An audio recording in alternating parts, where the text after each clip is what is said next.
Starvation. Starvation. Alright, everybody. As y'all know, I'm gonna pop this UV light. And this is a UV light.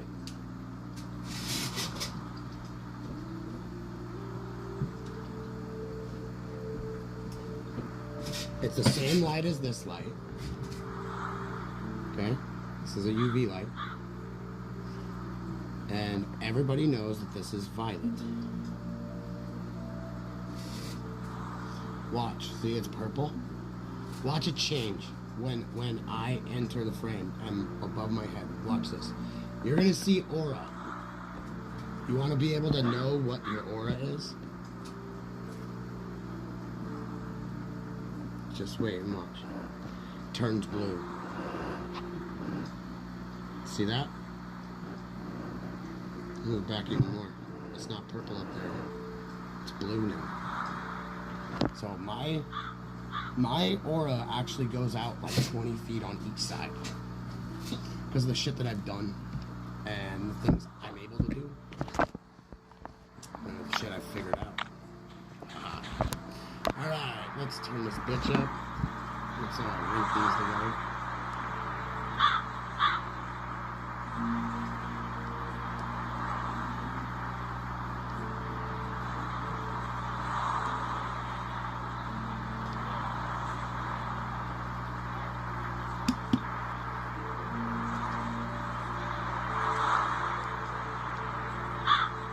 What the fuck is going on here?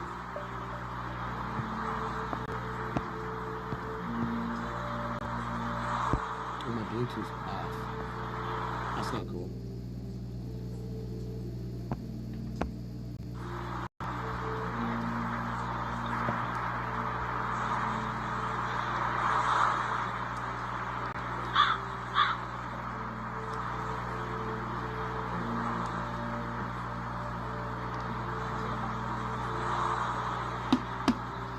What the fuck is it?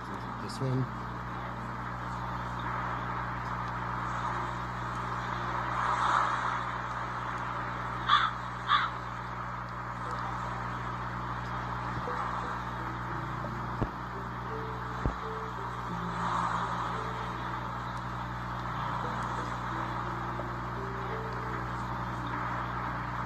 What in the motherfuck, dude?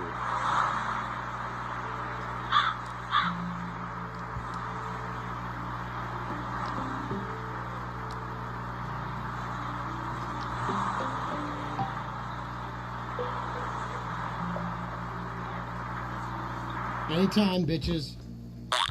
Oh my god.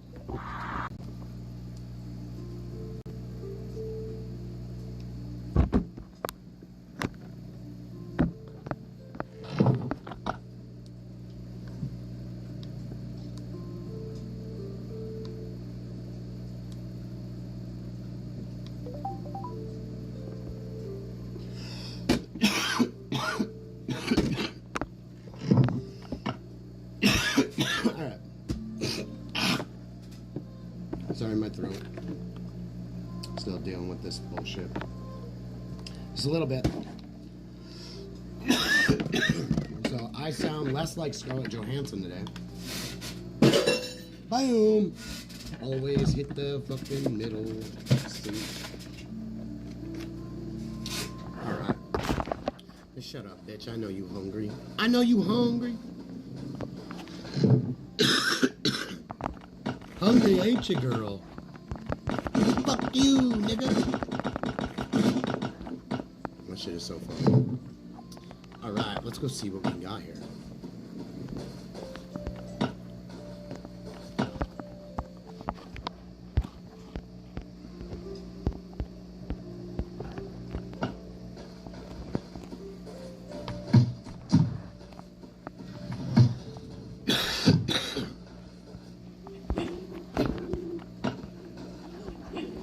Ooh.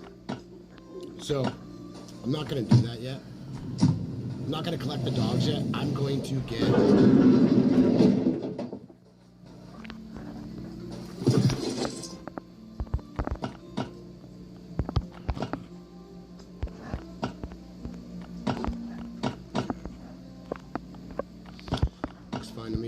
some empty water bottles because we're probably gonna see that dude. The dude. The thing and a thing and a bang and a bang. Whatchamacallit. I can't even talk right now. My brain's kind of like.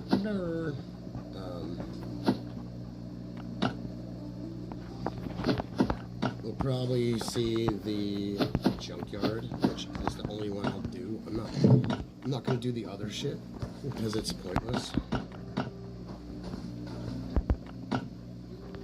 So why do it in the fucking first place, right?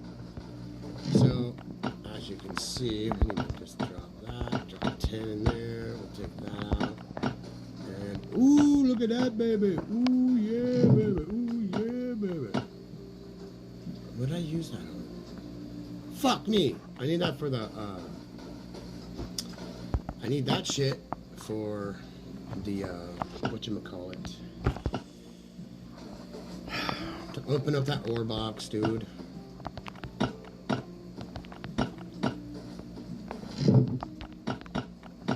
We might go get, one of these boxes today, an oak box. I think I might go get, like, fucking maybe 5 or 6 oak boxes today. And just have a stack of oak boxes.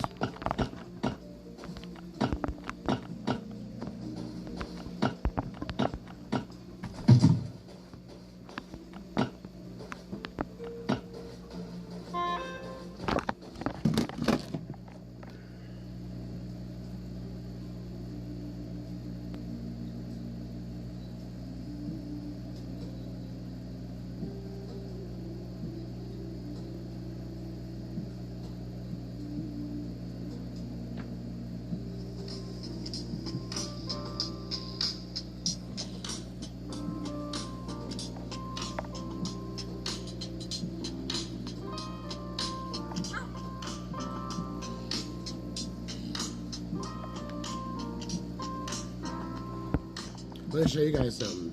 This is all I care about.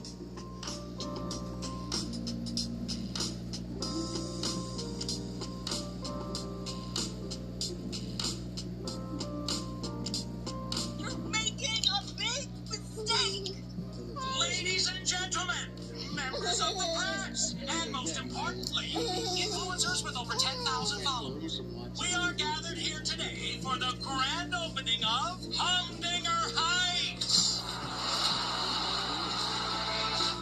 I took the tallest skyscraper in Adventure City and stuck a brand new tower on top, turning it into the tallest building in the world. And I put my office right at the top. Now you'll have to look up to me, and I'll always look down on you. Hashtag Humdinger. She's so fun.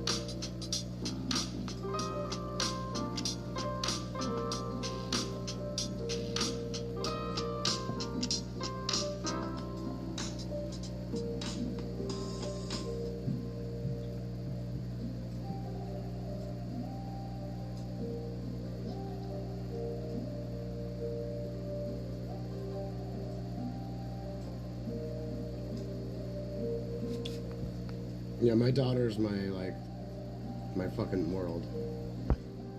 And when I see little photos like that shit pop up, I'm like, oh, and like fucking, it's amazing. Because I love my little girl so much. She literally is, she's so epic.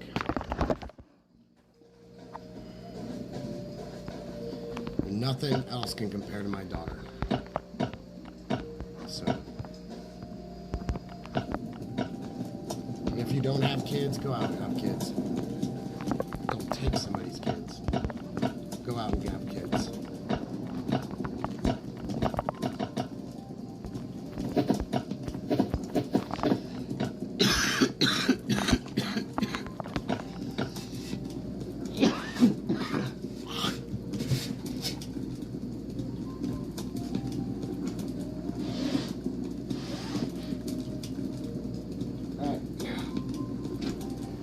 deal with these sinuses once and for all. I found the something that gives you crazy energy, and it's just salt water.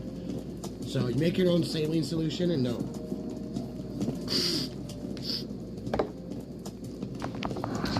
The salt will interact with your brain and everything, and you'll be all. It's fucking nuts. It's so dope. So now let's put those in there.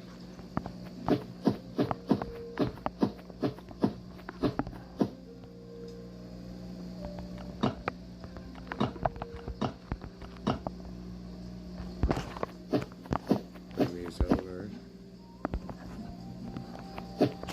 here.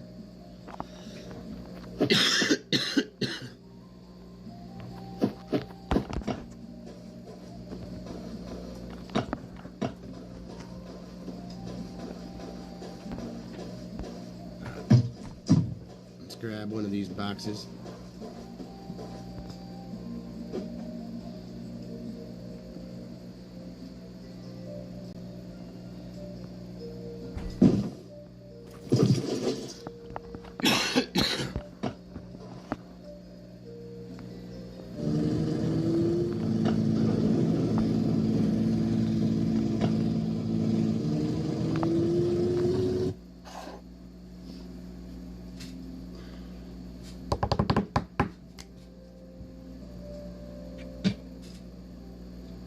Look at the blue tinge off my hair. You guys see that at all? Soon our cameras will be able to pick up all that. Oh, let's see here. Rest stop. No thanks. We need to go over to the port and deal with them assholes. And we need to go up here.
Spike. Fuck that. We're gonna grab one of these to put all of our things in there. And I need one of those.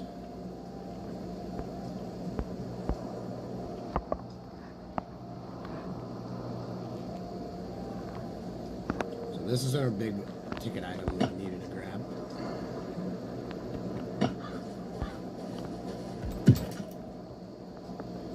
And now every time we're gonna get 1,700 for how many days now? Oh, when does this last? Let's see. Scouting ends on the 30th, so we have what's it, 4 days. What the fuck is that?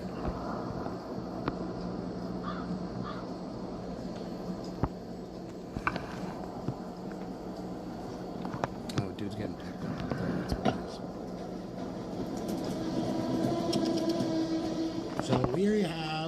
I don't know why. It looks like the time has changed on all the shit here, so go figure. Come here, pup.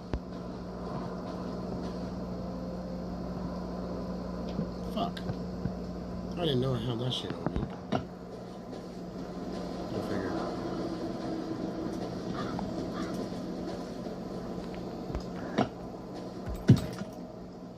When is it gonna fucking reset?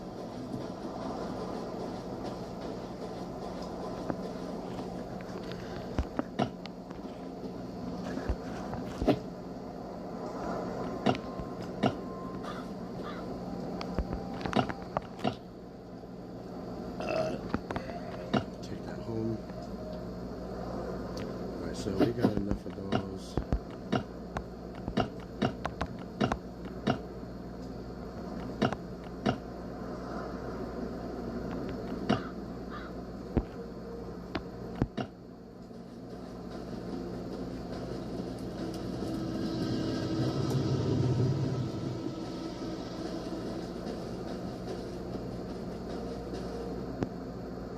I was like, where's my bike at? Oh, yeah, it's right here.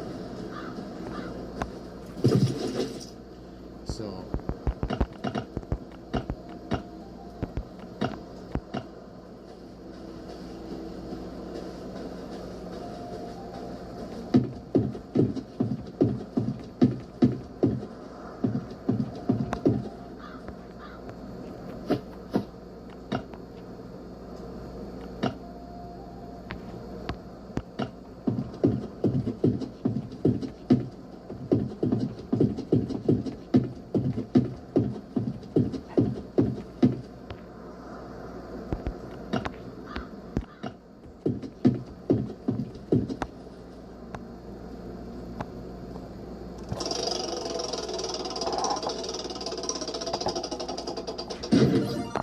give me that shit, motherfucker!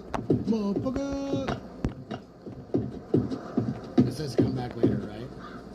Yeah! Hell yeah. Alright, so now, let's see how much food I can get, right? Watch this. So you keep tapping this button. Keep tapping this right here. Keep tapping this button right here. Watch how much we get. So, this is the thing. And you see it says come back later. Now watch. See this? I got 8 carrots, 18 berries. So you can keep hitting that button and get a bunch of food. Sometimes you'll get corn. I got corn one time. One time in like fucking 6 months. So, it is what it is.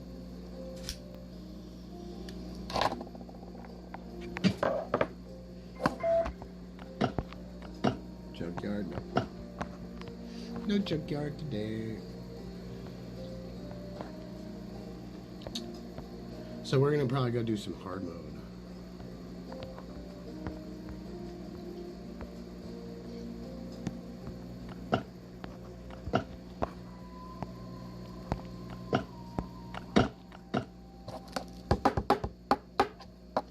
Hope all y'all out there having a good day. I went and skateboarded for a minute, just try to get my legs on, which is gonna take me a while to get my legs back, but it's totally okay. I used to stomp the fuck out of those 360 finger flips you saw me doing. It's on my video, so if you go back and watch my video that was like 30-40 minutes, I went outside and I just set my camera down and started to stream and just started doing a little bit of kick pushing and see what I can get done, especially with my spine the way it is. Let's see here. Let's flip the script on this.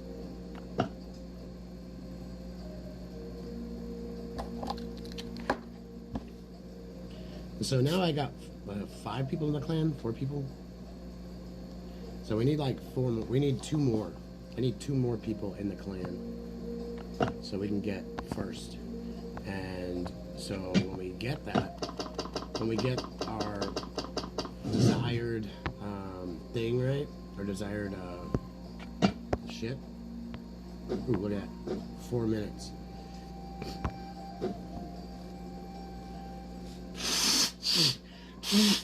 Get out of me! So as you can see, we got 11 days and stuff on some of these, so which is fine. And so look, it stays for 30 days. So you need to go and grab these things out of it before they expire. And as you can see, how do I have 30 days still since Christmas? And not just buying stuff, because I don't just buy shit all day. Because if you buy shit all day, then you'll have infinite VIP. So my VIP was sitting at 60 days for like fucking 4 months, and then it started counting down finally last month. My back. So we got a couple minutes here. I have 5 minutes. 4, 5.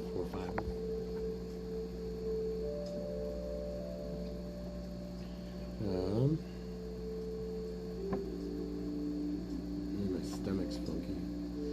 Let's see here. We could probably come back to the game. Constant sugar We can watch. 99-mile-an-hour cinder here. Oh, it is nuts. Welcome back to If You Laugh, You're Conservative. Some jokes write themselves. Well, they're both squatting.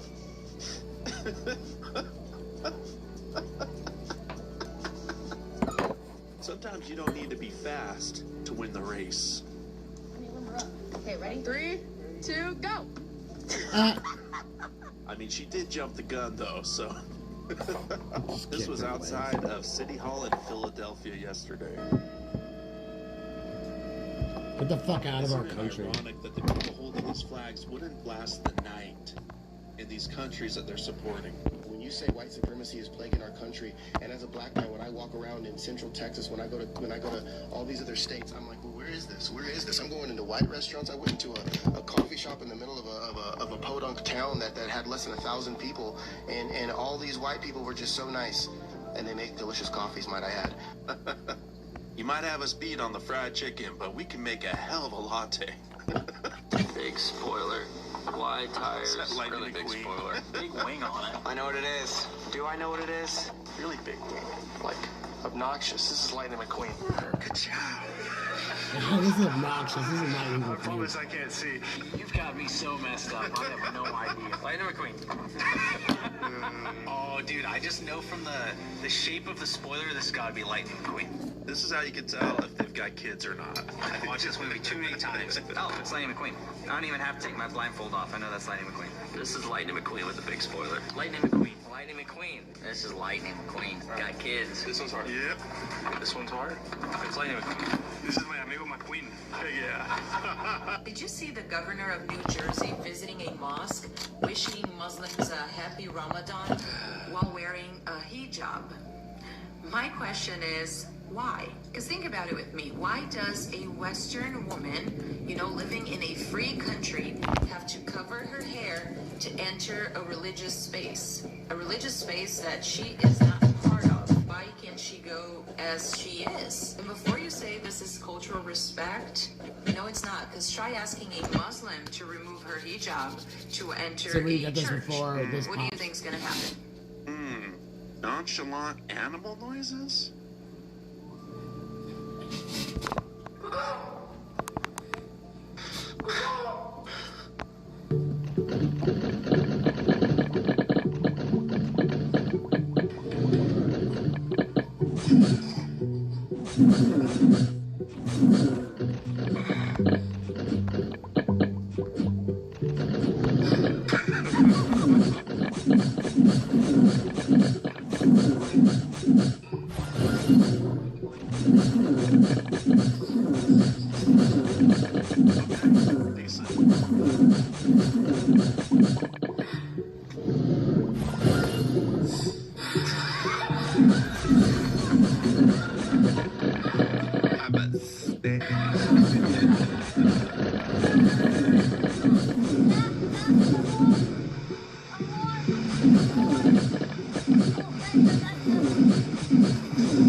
I know 40-year-olds who can do that. Looks like he's done this a few times.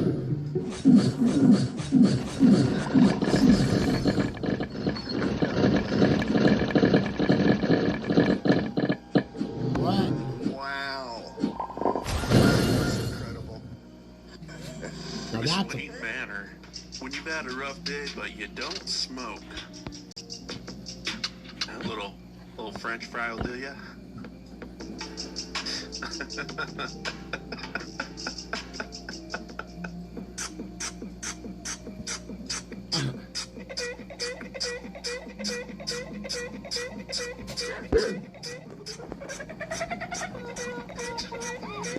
What's it say?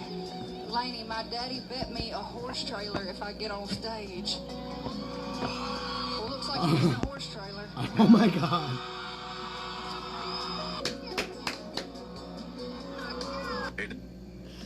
Alright, I gotta watch this. It just made me cry. That was awesome. Little girl had a thing that was like, oh, something about a horse trailer. And yeah. Alright, let's plant our new dude. Look, we got our shitter right here. Oh yeah, baby. We got our shitter. So, we're gonna place this guy. Let's place the shitter up here. Right next to there. And Dan.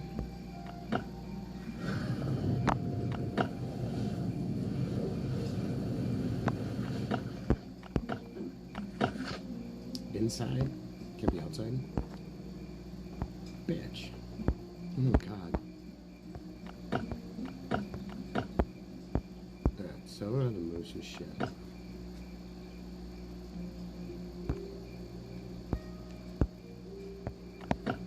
Oh, I can't move. Alright, let's move this guy. You know what? Fuck this.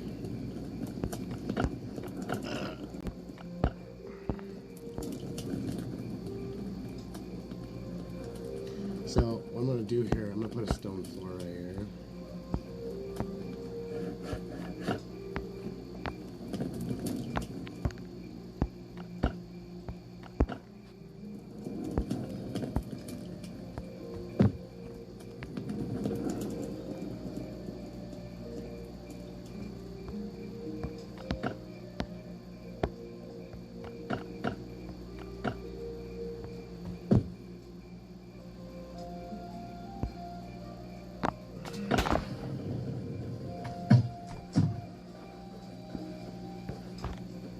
Let's move this piece of shit.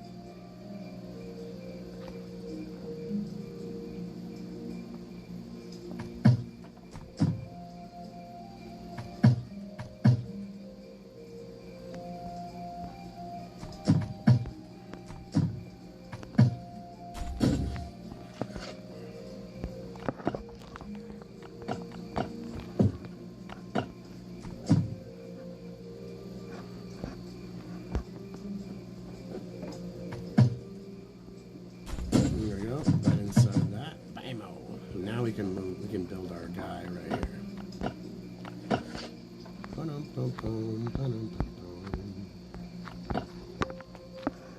I have to move.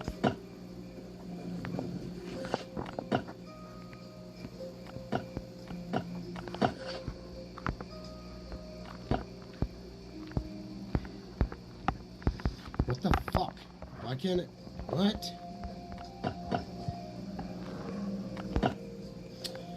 Alright, I guess I'm gonna move some storage stuff around. Construction's blocked by, oh, that fucking, oh my god. So literally, this is what stopped it, is this guy here.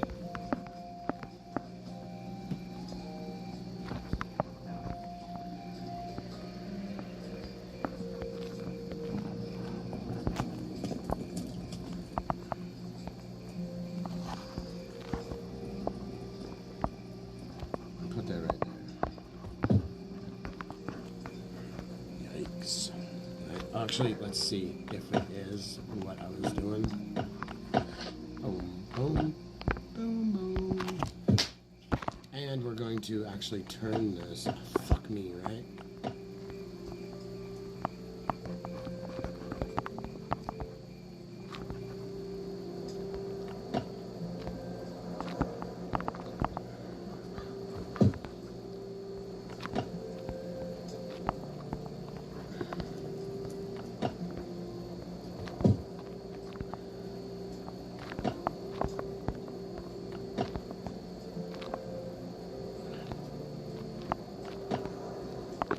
exactly why. I can't put it in that corner.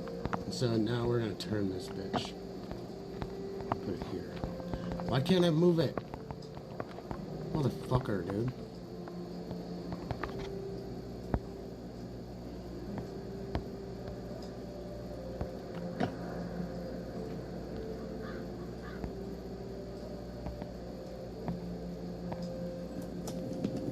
Alright, this is annoying. I already know what to do. I'm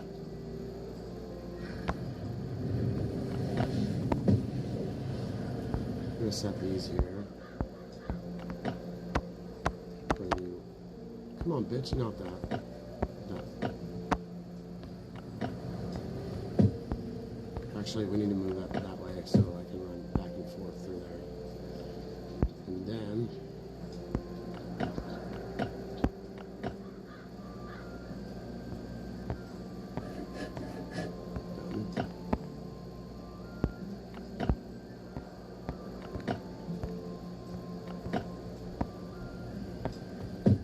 so I don't have to go inside.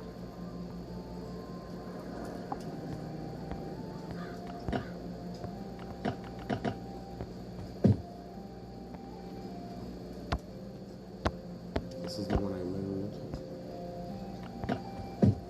Put that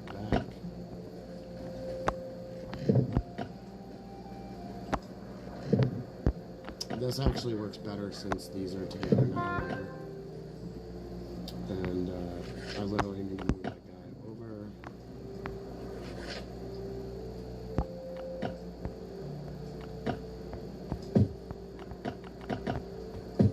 Like that. Now.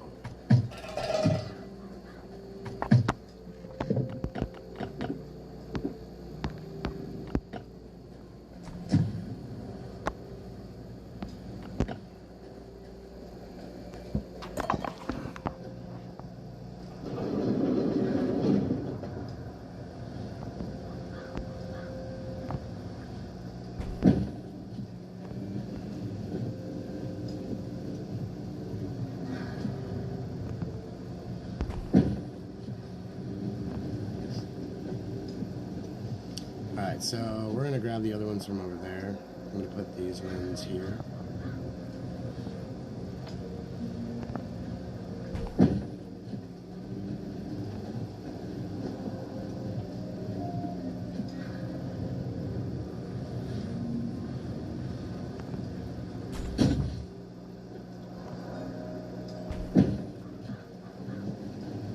I might actually build a floor right here to where I can set that fucker on there so I don't have to. Actually, yeah, let's do that right now.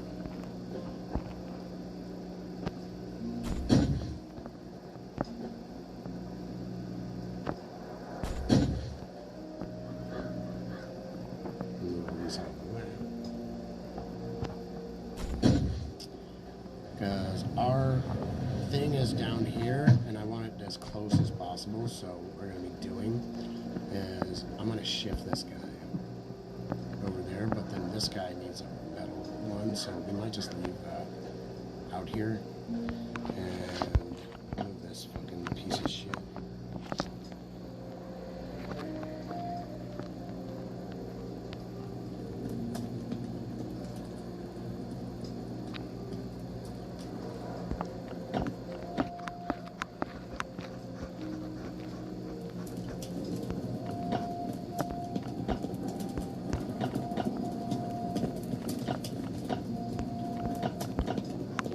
Fuck stick. Alright. So that's that.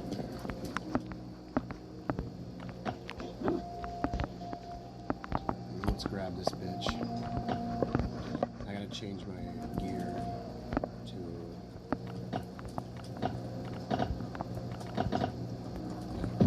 so I can run by there. We're gonna change our gear because I'm gonna break down some walls and shit. And this is what you have to do if you're going to do anything in build, okay? You need to put this on.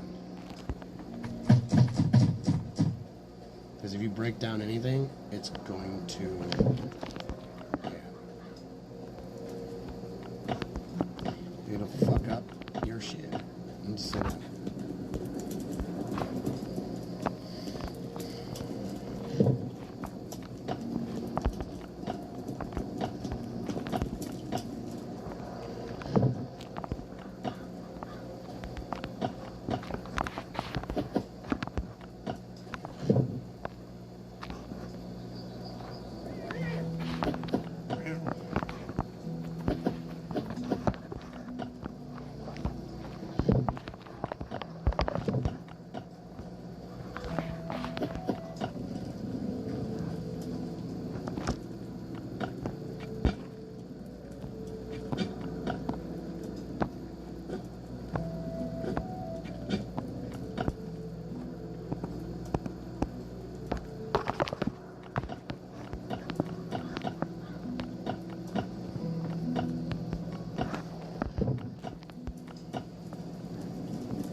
I don't want to be overloaded when I do this. There's our shit for that. I forgot to put my caps in that thing. It's all good.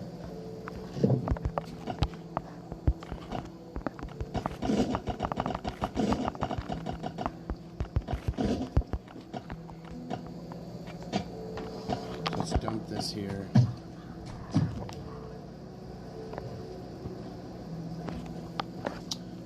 And then that's edge of bash. So let's grab that.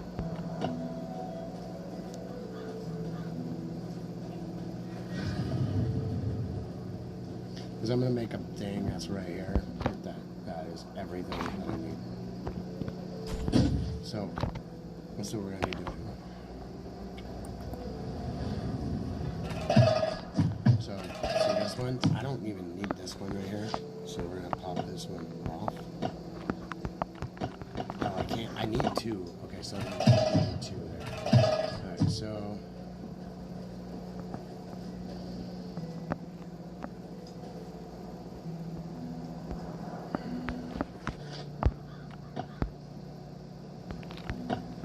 So these benches don't need a level 3 floor to sit on. So that's how I'm going to do this and this. As you can see, all we got to do is just do this. Okay? That's it. That's all. For these things to sit on. Right?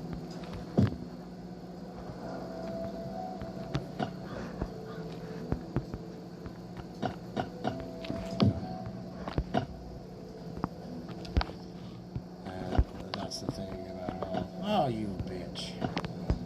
It goes back in there. So.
Gotta move these bushes.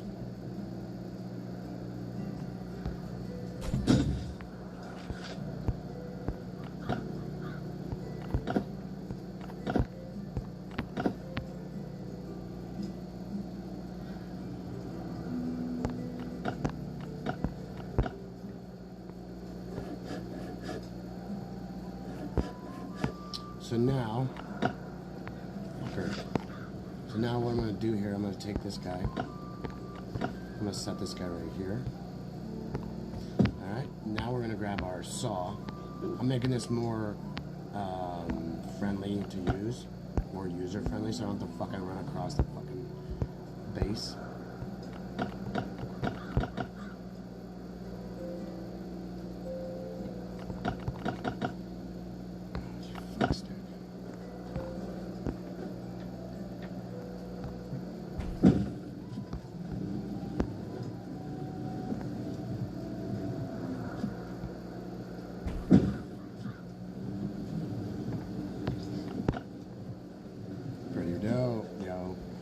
Alright, so now, as you can see, I can recycle these ones now. That's what we're going to be doing. Just got to make sure I don't fuck my wall. That's it. So now, foundation. Foundation!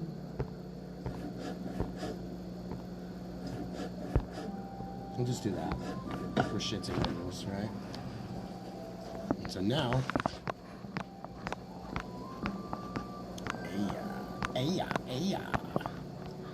Take this bitch. Yada yada yada yada yada yada yada yada. I don't know why I can't. Let's leave it like that. Looks pretty cool. So we gotta recycle this guy.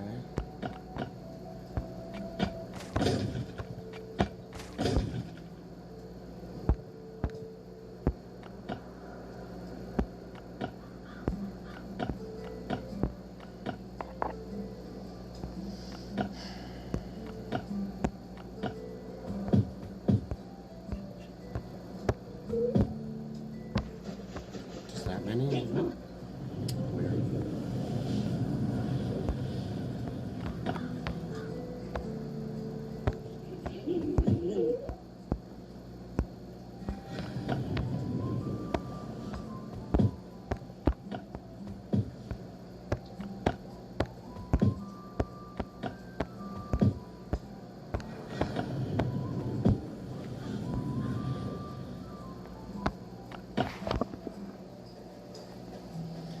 So we got a water there.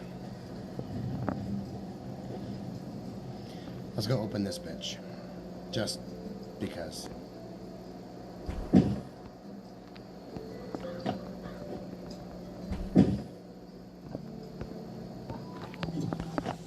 Alright.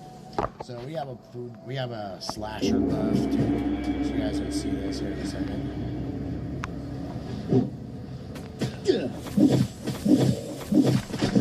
Night, bitch boy. Hey, look at that. Some fucking, like some shit. Yeah. Corn, baby, corn, baby, corn, baby, corn. Yeah.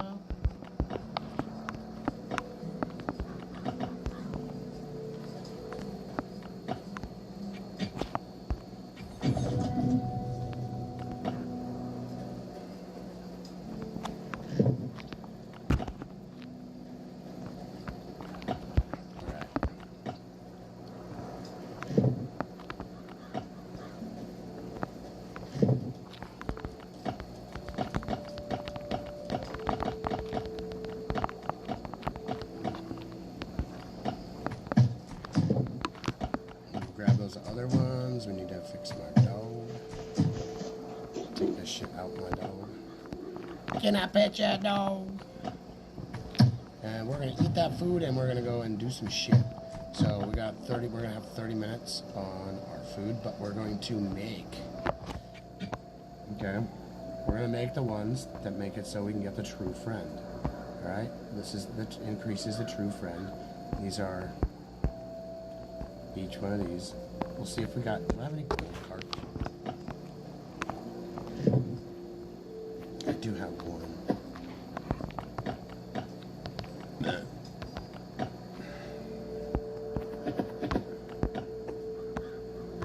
Is that what my recipe calls for? And a gold catfish. Fuck me, an asshole. So we're going to wait on that. I'm not going to collect my dog. We're going to go get meat boxes from up at the fucking winter zone. So one of the things is I kind of am happy that I have the winter zone right now, so we can go and do that when Slash and Papa real quick, and that's all that matters. Nice, besides those 3 guns. Having 3 of those makes it so much easier to do everything else. All right, so.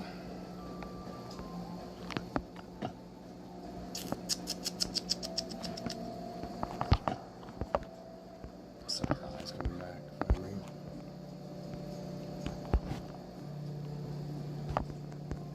We should do fishing tournament and get a couple more things.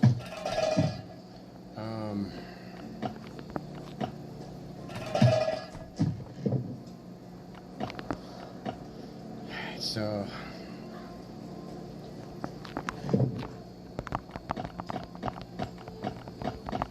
I really don't want to use this guy. We can go bow bow with those. And we got our shit to do the Z's, right? I don't know how much aluminum I got, but sucks dick, right? And looks like I'm gonna grab that out of there and that out of there. Throw that on there. We'll have 10 stack of those here in a bit. But in the meantime, we have these 2, this armor, and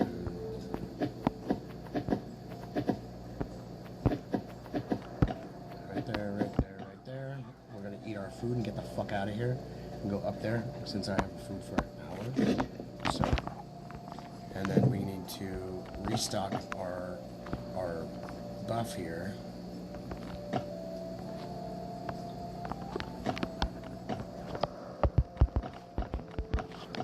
Always, when you eat, always make another one. Or the same one you just made. Unless it's the dog stuff or whatever, and obviously it'll take you, yeah, a little while to get it done. Yikes.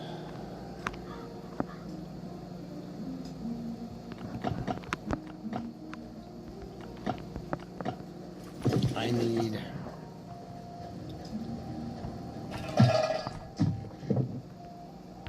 this. Bring those. Ah, my fucking balls.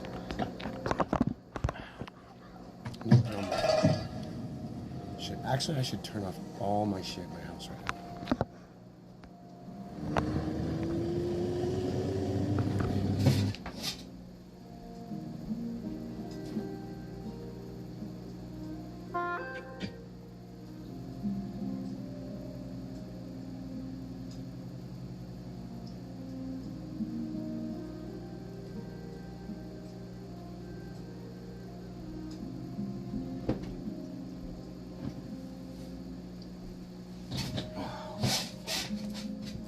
Sitting in my Hurley sweatpants. I only got like 2 pairs of sweatpants, so if I burn through one, then I'll just go buy a new pair. I don't like buying all new shit at all. Like shoes and stuff. If you don't wear your shoes go fucking nasty on you. Just let y'all fuckers know. So we're gonna drop off one of these. We're gonna go up there, try to find the meat box, and hopefully we can get it one quick. If if I have to cycle it a few times, it's totally fine with me. Because I'm just going to go back and forth to see how... I'm going to come back and forth to here. And literally, I'm not going to touch this. I literally forgot to go and loot all that. I think I did it, but I'm not too sure. I don't fucking remember. But we're going to come back. We're going to grab this guy.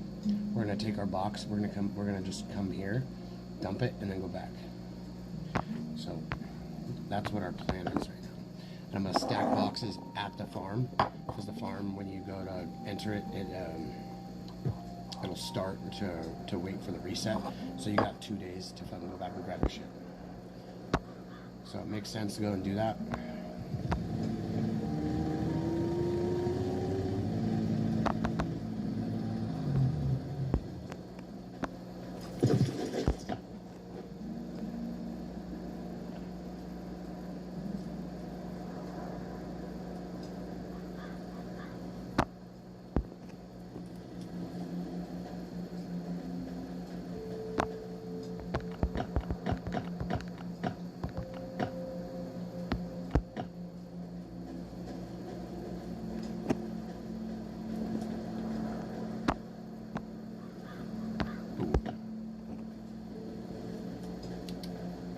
Pretty dope, right? Leave all that stuff here. You don't need it, right? Same thing with like right here, this armor. I don't need this. So it's just gonna keep stacking shit. You don't have caps on me, too.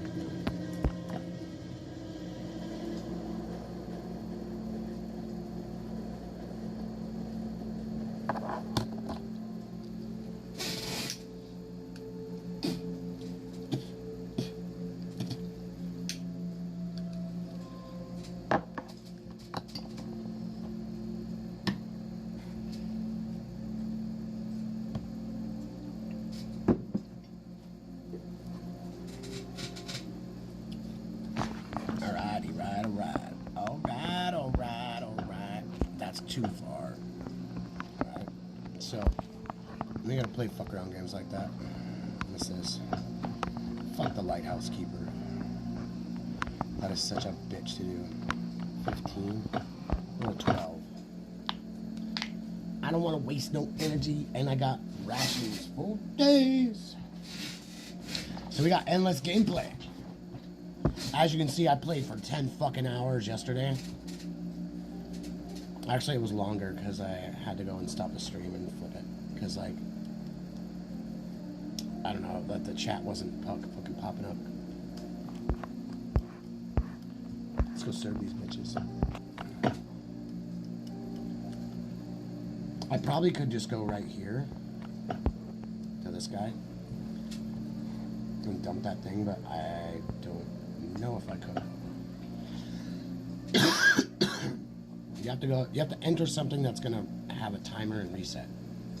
Which I think the ones that have the timers are safe. Like you could go to a fishing hole and drop the boxes back and forth, back and forth.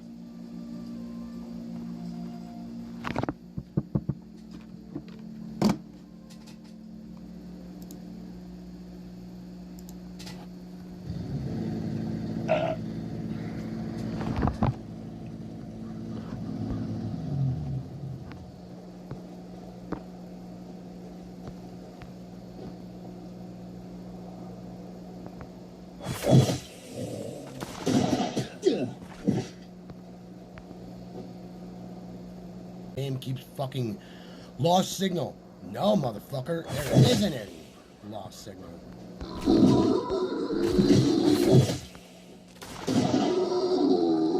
Fucking pig. Can't stand pigs. Dirtiest fucking garbage animal.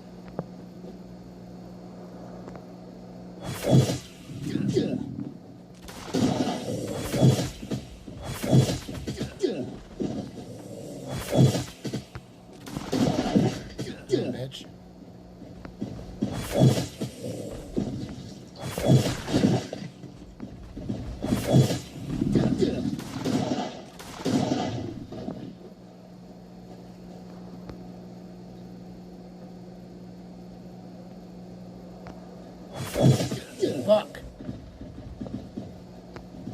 Come on, you cunt.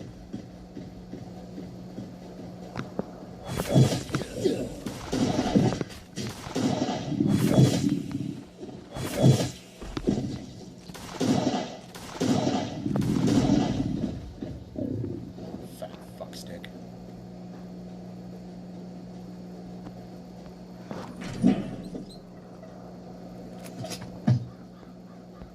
Alright, so that's a metal one. This one might be a gun one.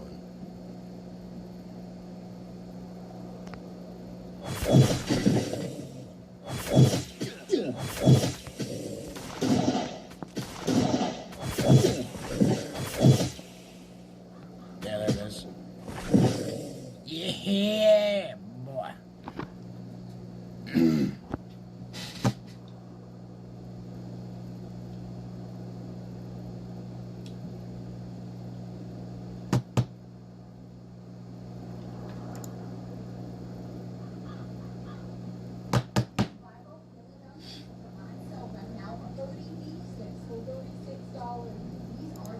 CNN's trying to be like IKEA shoulder. They're trying to have this microphone here. This microphone doesn't belong here. They're just trying to make it look like us podcasters that don't have the expert shotgun microphone, the expert lavalier microphone. And the messiness of a room that is lived in that has personality. Like this is cool. I got a YouTube role play button. I got Dodger stuff. I got a 3D printed squirrel, some Dodger tickets, my basketballs, YouTube pickleball board, my safe, my motorcycle helmet. Like this is communicating something to you guys based on but they're just trying to copy it because they think it's not the fact that we just lie to you guys. Pandering. It's because podcasting is hot. Like, they have to explain this nonsense to this new audience. Tommy doesn't listen to podcasts. So you're probably wondering what's going on, why we're in my office for the first hour of the week today.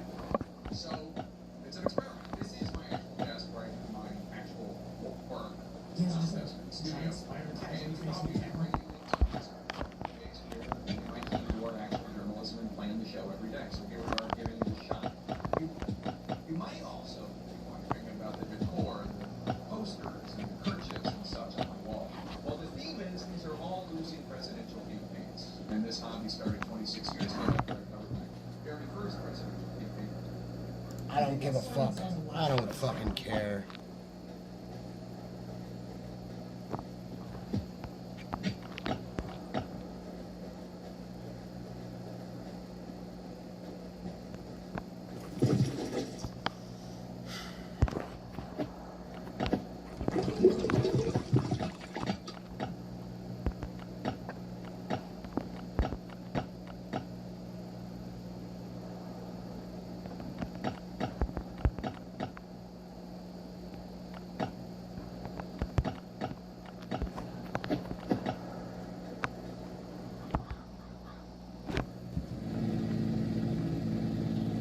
Hey, Dad, there's video evidence right there. You cannot be driving, ma'am. What are you doing? I'm not driving. I'm a passenger in a car. You're still not. I'm not hearing cases with people driving or as passengers in cars. In America, she's a passenger on the driver's side. Okay, I will pull over right Short of us coming out to everybody's house and doing these on boats and stuff in the summer, I don't know. I'm sorry, I have an emergency. I'm going out of town for a family member, but I will have my driver pull over. Hang on 1 second. I'm sorry. I didn't know that I wasn't allowed to be in a car. But Show me your driver, lady. 1 second. Am I crazy, or does it not look like you're driving that car? I'm not driving the car. I'm a passenger in the car, sir. What side of the car are you on? I'm on the left-hand side. How would you be on the left-hand side if you're a passenger in the front seat? Am I missing something? Right-hand side. I'm sorry. I've been sitting in a room. I didn't know. Yeah,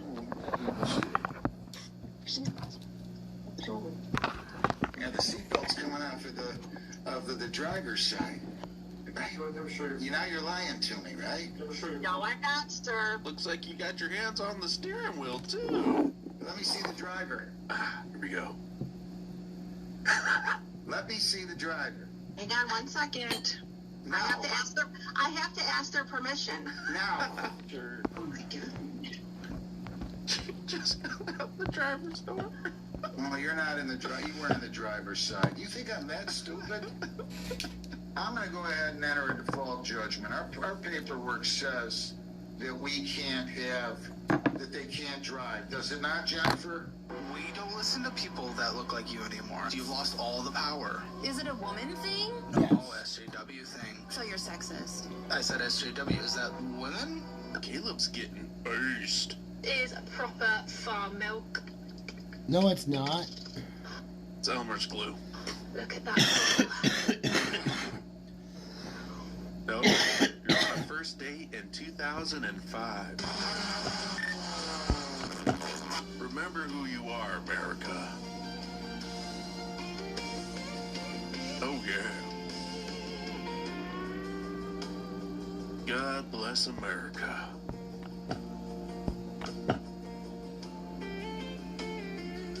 Have you ever seen what a German Shepherd and Alaskan Malamute mix looks like? Whoa. No, I have.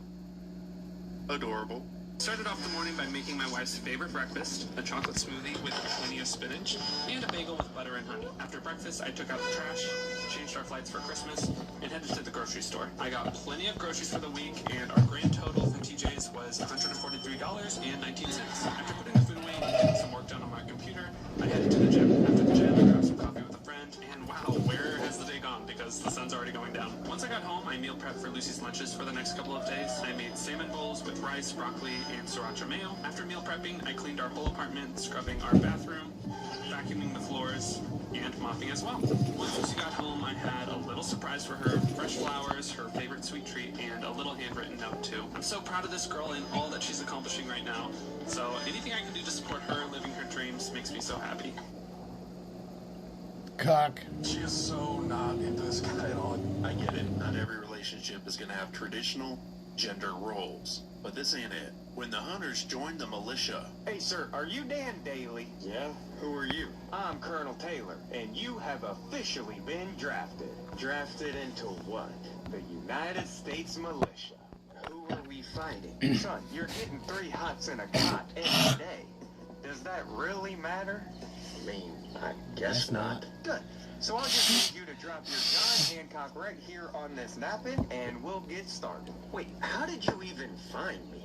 Your neighbor told us. That little varmint ratted me out. No, he was just having a drink at the Old Tun Tavern when I heard him talk about your Special skills. Skill? What skill? He said you could shoot the antlers off a deer at 800 yards. Only 'cause it's easier than shed hunting. I am not judging, sir. Do I at least get paid for this? No, but you can keep the firearms we give you. Okay. Sold. I'm in. All right. Alright. I'll keep the Let me guns. go tell Ofa May I'm leaving, and you go get my new deer rifle.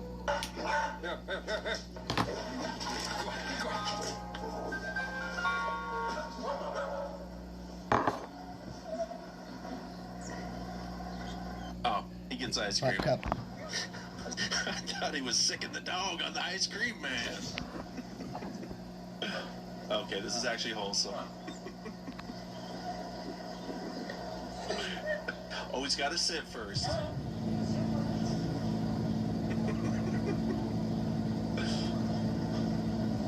Too adorable.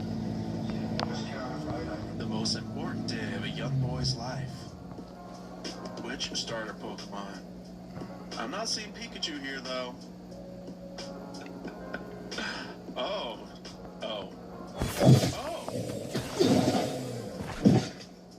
So none? Oh, Gengar. Well done. Name something Steve Harvey and The Rock have in common.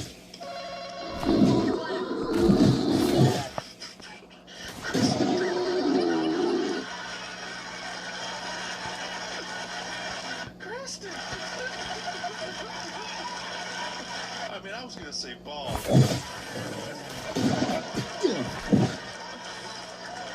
Ooh, another box right here. I don't even have to get those things in. Was that okay?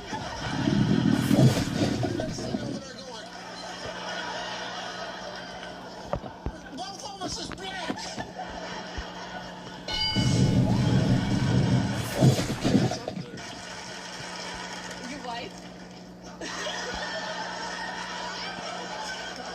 wife? What did Olga just say?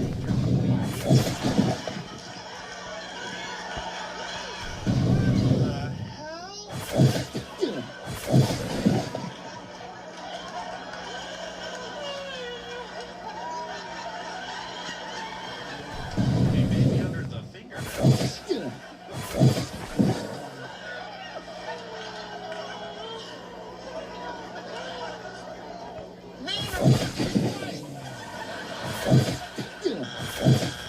Hard to convince people to like it. Sort of men, very easy sell. Every one of my guys. Another one, yeah. Guns, like, I've never liked guns. You know, These are the best boxes to get here. No matter what. These meat boxes, you don't have to go fucking fish. You don't have to fish at all. At all. And then they're like, oh, hey, I get it. I get this. Yeah, that felt pretty good. I think I'm Republican now, actually. This is... Wow. Yeah. Maybe that election was rigged. Can't wait till grocery stores look like this in a few months. It's coming. Happy birthday, America. Okay, I'm genuinely curious. If you live in a more blue state like California, do they decorate their grocery stores like this? Do they represent America? Driving a 90s manual in the rain with no cup holders. Crotch. Ah, the natural cup holder and the automatic seatbelt. Oh, he's walking up to the plate like you already hit it over the fence.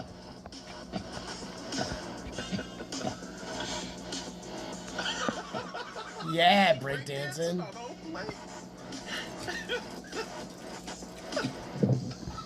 Too funny. After all that, you better hit that ball. Ooh, almost, buddy. I have questions about this police car. Who in Little Rock, Arkansas requested an armored tricycle for a cop car? Also, there's not enough space to have, like, a cop and his partner, unless he's sitting on his lap, which if they came to arrest me, I'd find that just kind of adorable. This is driven by a fox and a bunny rabbit. That's how they both fit. We lost the Indians. What's the Indians' new mascot? Does anybody know? The Guardians. Cleveland Guardians? You don't know what a Guardian is? A guy that says be home by 10 p.m. and you go, shut up, you're not my real dad.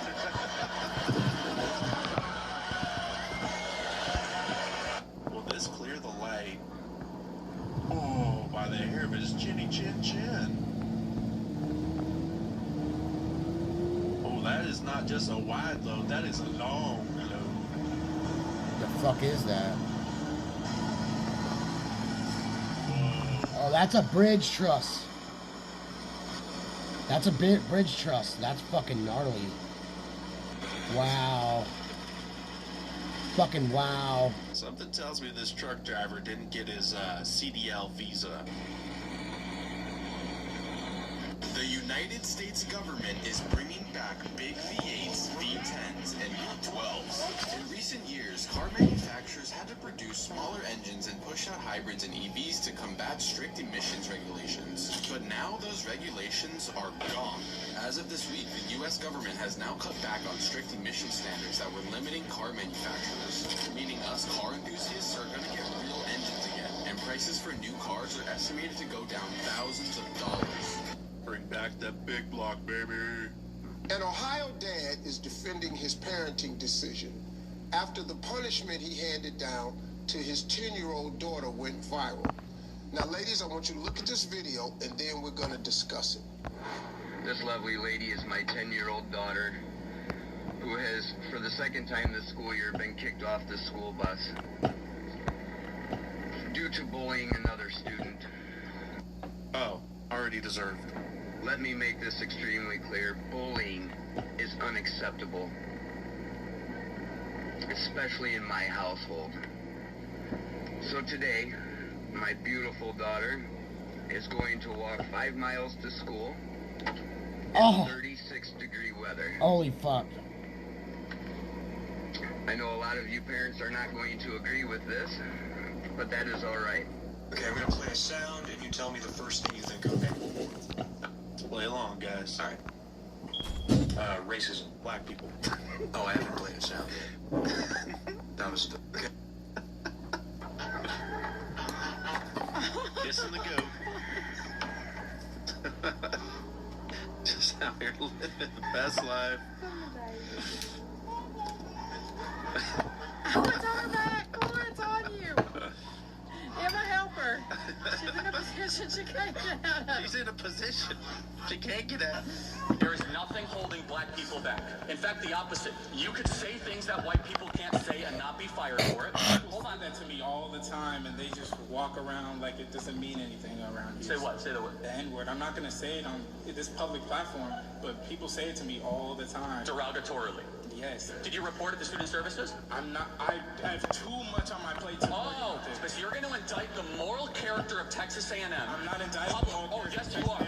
You're saying that. I'm indicting the moral character of one person. Oh, well, now it's one. So you heard it all the time, and now it's one. Got it. Who's the bigger liar, this guy or the lady who said she wasn't driving that car? I just think some Dumb names we change, like the Cavalier. What is a Cavalier? Couldn't agree more. Yeah. I mean, that's like a hard. Do you know what city? What? No, I don't. I've never even heard of it before. Cleveland, but where do you think they should be called? I've never heard of it. What do you think they? Oh, let's rename them. How about this? This is more fun for you. The Like the Cleveland Blues, the Browns. Simple. All right. It's got to be some sort of, you know what I mean? So Cleveland what? Hands. The Cleveland Hands. Yeah. Because that's what they use. That's right. Yeah. But they're really getting their hands in there. Yeah. The Cleveland Feet.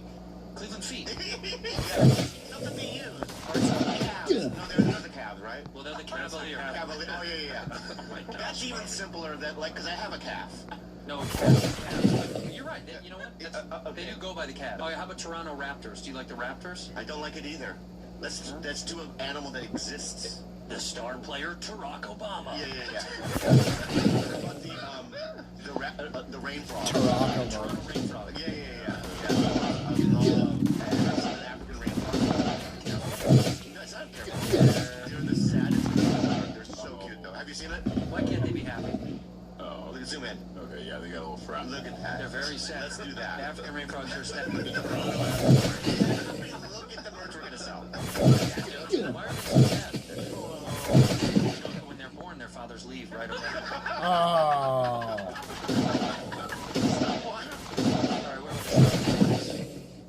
Never been to Charlotte. Are there Hornets there? They're everywhere. Well, they're inside the stadium. They play mid-game. Yeah. Do the sound. The hive. Whoa. So keep it that then. And okay, I know that you're going to correct this one. That's the Atlanta Hawks. What are those going to be? Atlanta Hawks. What goes on in Atlanta? What? Shit, man. Tyler Perry. Yeah. Oh. The Atlanta Medias. Yeah. You better pass that ball.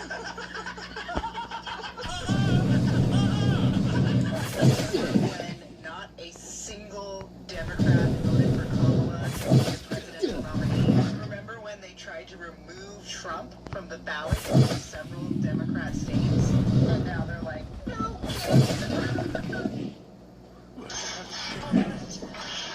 If you're curious, it's not even illegal to own one of these things. I don't even think you need a license for one of them. If you're also curious, I got 3 coming to my house tomorrow. I got 3 coming to my house. Oh, it's the back scratcher. Oh, you delivered it to him? Oh, he wants to get scratched. Oh, to scratch you.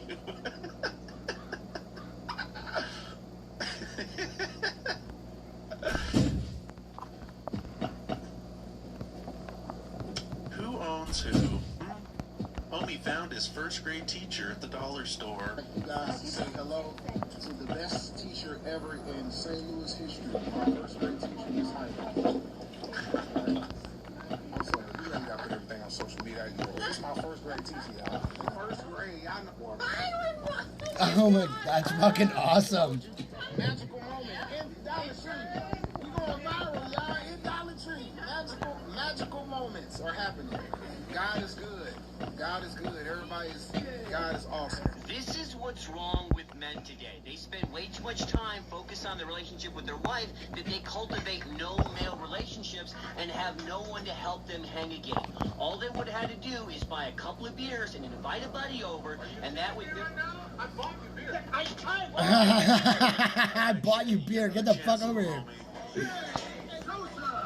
Let's go, buddy. Oh, doing the worm this time. All right.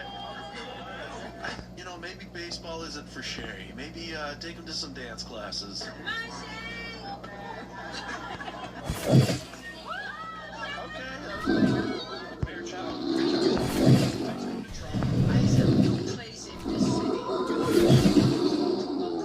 Thousands and thousands of family because of FIFA World Cup where everyone belongs, everyone's welcome.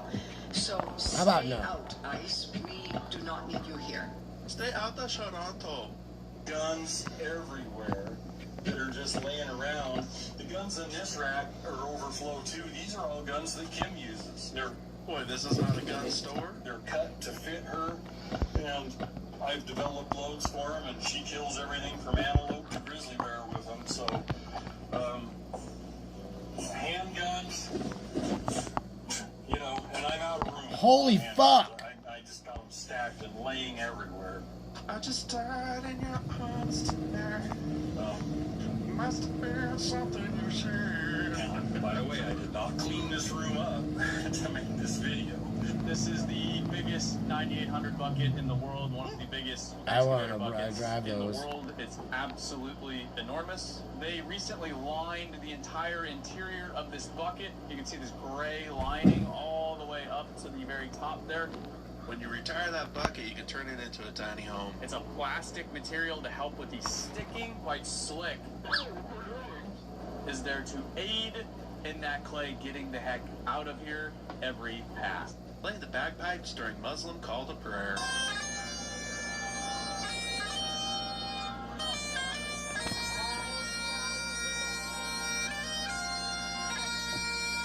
Imagine a yacht designed to make you feel at home, light-filled.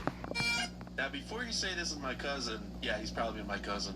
But I'll have you know, I'm actually a pretty good husband, if I do say so myself. And it's not always the things I do. Sometimes it's the things I don't do. And I'll just give one example. I'll just throw one example out, okay? Just the fact that I don't golf puts me miles ahead of so many of you guys. I don't fucking golf either. Every time my wife's bugged at me, I'm like, yeah, but I don't golf. She's like, that's true. I love you. In order to honor our African-American neighbors, we're throwing a Back to Africa pool party celebration. Hold on there, Playboy. You're going to have to explain that to me a little bit. We're throwing a party so the African-Americans feel like they're back in Africa, where they came from. So you're going to have like a black African-themed party. Yeah, bring those people back to their homeland. No, you may want to avoid saying that. I told you, Doug, you're the master of the ceremonies. No, I wish you had not told them that. For the T-shirts for the event, should I do cotton or bamboo for the shirt? I would do cotton. You would pick cotton. I feel like the bamboos would be a little bit into that one, but at the end of the day, yes, I would choose cotton shirts. The event's at 8 p.m. CPT, Central Pacific Time. Don't be late. I don't know why you would choose Central Pacific Time. I don't even know if that's real. There's going to be some great urban music, Macklemore, Puff Daddy, and Will Smith. Those are good artists. We're also at the event doing a blood drive for the Crips. Okay. A blood drive for our crippled neighbors. The disabled neighbors, yeah. My Karen's actually bringing her unseasoned potato salad with raisins. That's going to go over really well, I think, with the community. We're just trying to look out for our neighbors, my neighbors. What about the YN, the young neighbors? YNs are wild. Oh, this is a pet-friendly event, so we told them to bring their dogs. Bring their dogs. Was it expensive to put on the party? I had 5 on it. 500. That's not a lot. I'm not a cash money billionaire, Doug. I advertised there's going to be mall liquor, urban, and swimming. 40s, makers, and a pool. All right, let's do the right thing here, my hitter. Give me the body cam. Are Manilas invited? Every guy after they've just experienced the most soul-crushing moment of their life.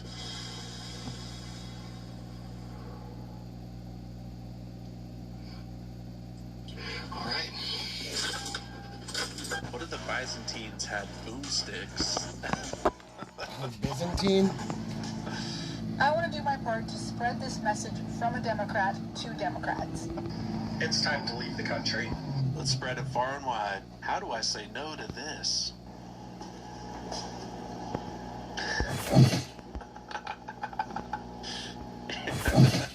You know where do you think we're going? Where do you think we're going? You think we're going fishing? As soon as it gets warm. What a beautiful day. Oh, look who's outside.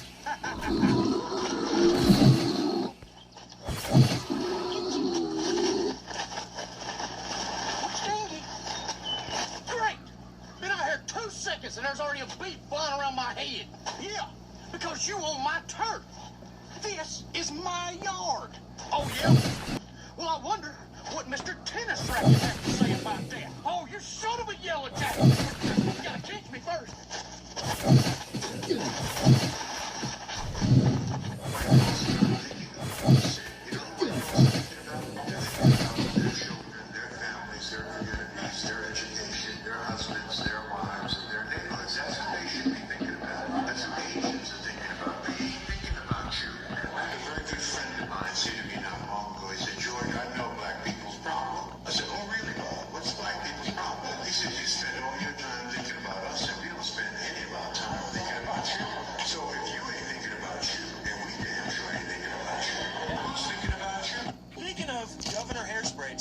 Governor Newsom, one of his top chief strategists who's been around Sacramento and Newsom for a very long time, has been indicted on a bunch of different things. There was an account of one of her clients that had $250,000 in it. And if you live in a state like California, some of these accounts lay dormant for a long time because people have moved on and paid their campaign debt. Well, this particular consultant, again, Dana Williamson, who was put on leave from the governor's office late last year because of this probe, all of the indictments were like, well, you took that money and tried to siphon it around in other different ways, and now there seems to be an entire web of a bunch of power players in the state of California that kind of link a lot of big people together in some weird money funneling shenanigans. Dana Williamson has been around for a long time in California politics, and highlighting her consulting firm, she has used, allegedly at least, all of these dormant campaign funds to funnel through her consulting firm, through shell companies, as well as helping out a quote-unquote friend of hers to give a essentially salary bump, and on top of that, used a lot of campaign funds for personal expenses, including, I believe, a $170,000 birthday trip, among with designer handbags and private jet flight. This is just a whole web of corruption. Oh, no, I've been shot. Something's happened. Don't fail me now. Harold, you crackhead. You're sleepwalking again.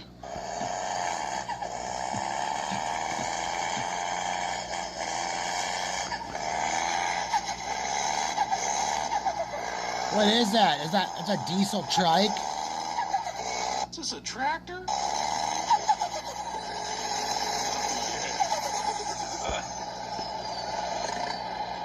Hey y'all, my husband's got some really cool collectibles. He's gonna show them to you. You're gonna watch, pay attention, and tell him how cool they are. Come on, baby.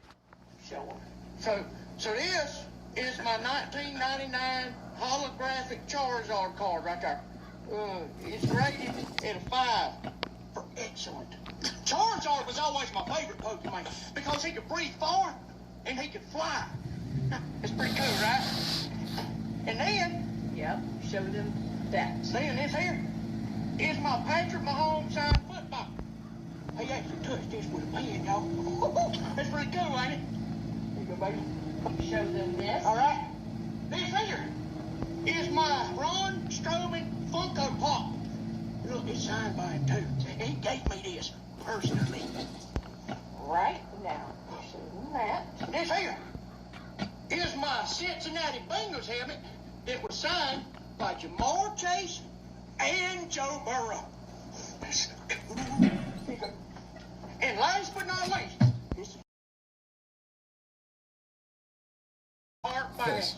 Give to by Hank Parker. That's cool. Him and Dale Earnhardt was best friends. Dale Earnhardt gave this to him. He gave it to me. What's your coolest collectible? Drop a comment down below. This is a Donald Trump rookie card. It's a holographic of when he was on the cover of Playboy magazine. This is actually PSA gradable. Should I get it graded and do a giveaway on it? Wait for the smoke flag?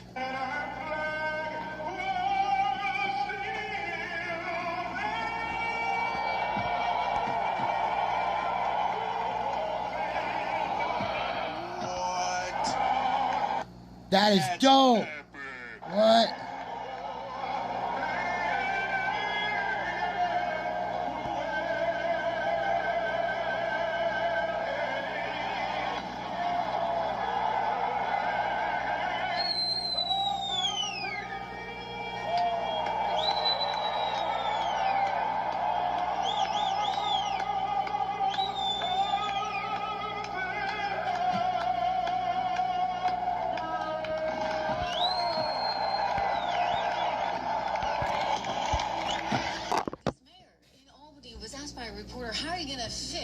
city's debt situation? Her answer is not satire. That's a great question, and that's why we're pulling together that team, that interdepartmental team that will really go under the hood, open up the cabinets, really get into the weeds on our budget, the process, some of our systems. You know, it is government. There's a lot of bureaucracy, a lot of systems, and sometimes those systems do not work.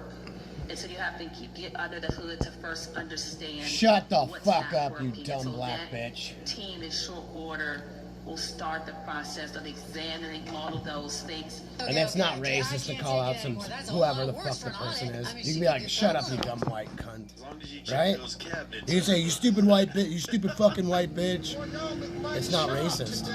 But when you put fucking black in front of it, or brown, or any other thing other than white, you're a racist. She better watch herself, huh?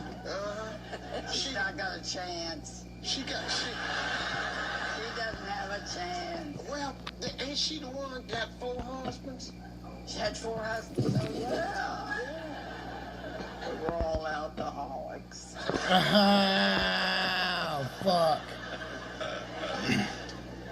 You know, you're 103 years old? Oh, hell yes. Oh, hell yes.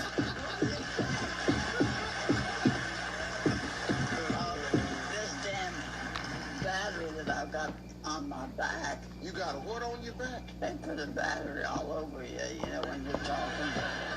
No, see, okay, Grandma, you want me to pull a pillow back there for you? Yeah, you want a pillow? Because that's a battery pack. Oh, boy. How about that? That feels That's good. A little better. You need one too, Miss Jean? No, thank you. Okay. I'm fine. You cool. That raccoon coat keeps you on. How about that? Yeah, the girl, that's... Like that? Girl, you like that? Cost? Oh, I don't know.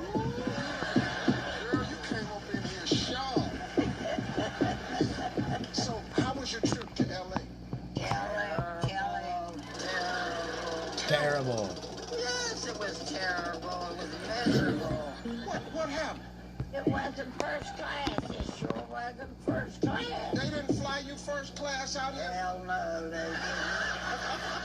I promise you. Fucking love old ladies, dude. Go back first class. I promise you that.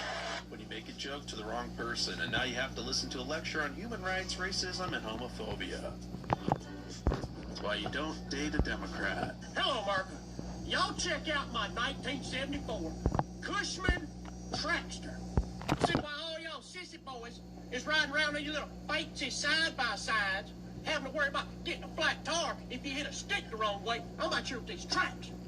I can go through anything. Snow, dirt, mud, it don't matter.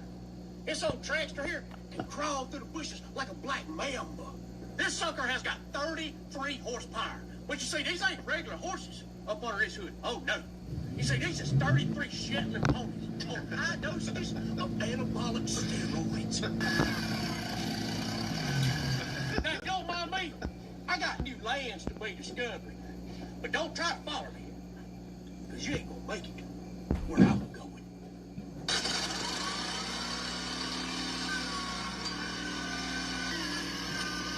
Maryland homeowner hired immigrant workers for remodeling and called ICE. Headline should be hired illegals. But did you call ICE after you got the work finished? Senor, it's time to pay. Hang on, let me just finish this phone call. Go wait outside for about 10 minutes. Oh, yes. You better poop that dog. I'll take one poop, please. Oh, dog's cracking me up, man. Back in the 60s when the word gay started meaning gay. Congratulations on buying your first car. Gee, thanks, man. I just feel so gay right now. Hey, that boy gay. Husband vision versus wife vision. I leave for 2 days, and y'all have destroyed this house. You had to have tried to make this mess. This is how pigs live. Hello to you too. What are you even talking about? This place is spotless. Are you talking about this one set of slippers that's left out. You know I like wearing these around the house. This is why husbands leave. Because this house is just how you left it. There's nothing wrong with this place. Terry Crews is a Greek god. Oh my goodness. Look at the physique of Terry Crews. It is pep music right now for the former NFL linebacker. You get two Why of not? them. It's like naked without the hat. Oh my goodness. Terry Crews, even boomers. Squeeze that baby out. All right, Terry, let's see what you can do. Shirts and skins apparently here. He's never been in a mile. I mean, the weather's nice here in San Diego. Oh, reset. What was that? I mean, the weather's so nice here in San Diego. You're not going to take your shirt off, but Terry Crews knows he's going to show off right now. Oh, he can't hit for shit. You better put his shirt back on. You better put his shirt back Shay or on. Terry, who's the better hitter? Terry Crews. Reset in 3, 2. So here's Terry Crews. Underhand. Shirtless. Oh. David Wells making him wait. Oh my. He got foul too. Struck him out. Hang on a second. Is that a foul thing? He got him. Terry Crews just struck out. I think that ICE was used mostly to incite terror in my city, going to people's homes, removing like children from schools, and never did that. Like other activities that basically like puts the entire community on edge. If you're in the country illegally, do you agree that you violated immigration law? Well, yes. Do you agree that that is grounds for deportation? Yes. I don't think we were looking at cases where ICE was just assuming someone You was fucking a legal dog, what the immigrant. They were fuck are you actually doing? operating off of better information than just broad assumptions. And here's the problem that I have. Whenever I hear the statement, you know, what do you say to the people that are living in fear as a result of ICE? I always ask, why are they living in fear? Well, if they're living in fear because they're actively breaking the law, it doesn't shock me that people actively breaking the law are afraid of people who are actively enforcing the law. That's kind of the point. Oh, a little grilled cheese snack, I see.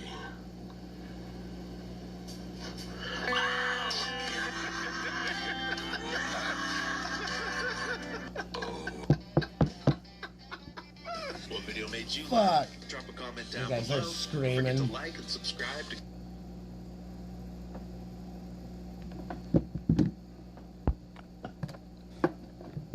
Today, I'm going to show you how to do the Japanese natural Ozempic. Shut up, Alligators, it bitch. doesn't matter, because the issue is, the reason why they have wildlife protections is to balance the ecosystem. The reason why this is bad is that normally animals would come and eat the gator carcass. Now it's full of lead, which is going to result in other animals dying. You cannot do this stuff. It's illegal. Firing up into the air anywhere is insane. And shooting at any drone, whether you own it or not, is illegal. It's a FAA violation and a felony. You cannot shoot drones, even if you own them. If you miss, you're still firing up into the air. So. One of the reasons why you can't do it. And I think this dude should be in prison for a long time. He's a meth addict, self-described meth addict, who sterilized himself, has hopped up on a whole bunch of goofballs, and now is on camera shooting illegally into these animals. Doesn't matter. Now, maybe they faked the whole thing, and it's a fake gator. They put it there and propped it up. I really doubt it. Because most people don't know, and they probably assume it's not illegal to shoot a carcass. They're in the Everglades. You can't do this even on private property. And the response from people are like, they're in the middle of nowhere. Who cares? Like, let them do it. Bruh, I'm not playing these games, dude. This is going to get guns banned, right? This is this kind of stuff where Democrats will come out and say, this is a legal gun owner, and they're not killing people, but this is the kind of reckless, psychotic behavior. Who is it? Who was Chuck was driving down the street? Remember the bullet hit his car? Yeah, Charles. Someone was shooting, and he was driving, and a bullet hit his car. And that's the kind of stuff that gets guns banned. Yeah, I think that we need to look at the generations. I was 23 when I got my first smartphone, so I had these guys who grew up through high school and most of college without one. So there was a period of time when the internet came out where we had some connectivity to each other, but not completely always connected, where everybody was recording something all the time. So this generation clearly is needing constant stimulation, constant stuff to look at and click, and they can't repeat the same stuff, so it's going to get more and more extreme. And if somebody ever comes by me and my wife and sprays us with a super soaker like we saw yesterday, they better be able to run really fast. There was a big video yesterday where somebody was going down the street spraying everybody with a super soaker. You're dead. Yeah. If I'm walking with my wife and child and you pull up anything and point it at me, everything's good on our end, YouTube. And I want to be very careful here, I am talking about in defense of my baby daughter. I am not going to wait to figure out if you're playing a prank or not, or intending to spray me with acid. Yeah. And I want to stress this. So be very, very careful. I know it's a very, maybe we'll bleep that. Kellen. I'll write the time down.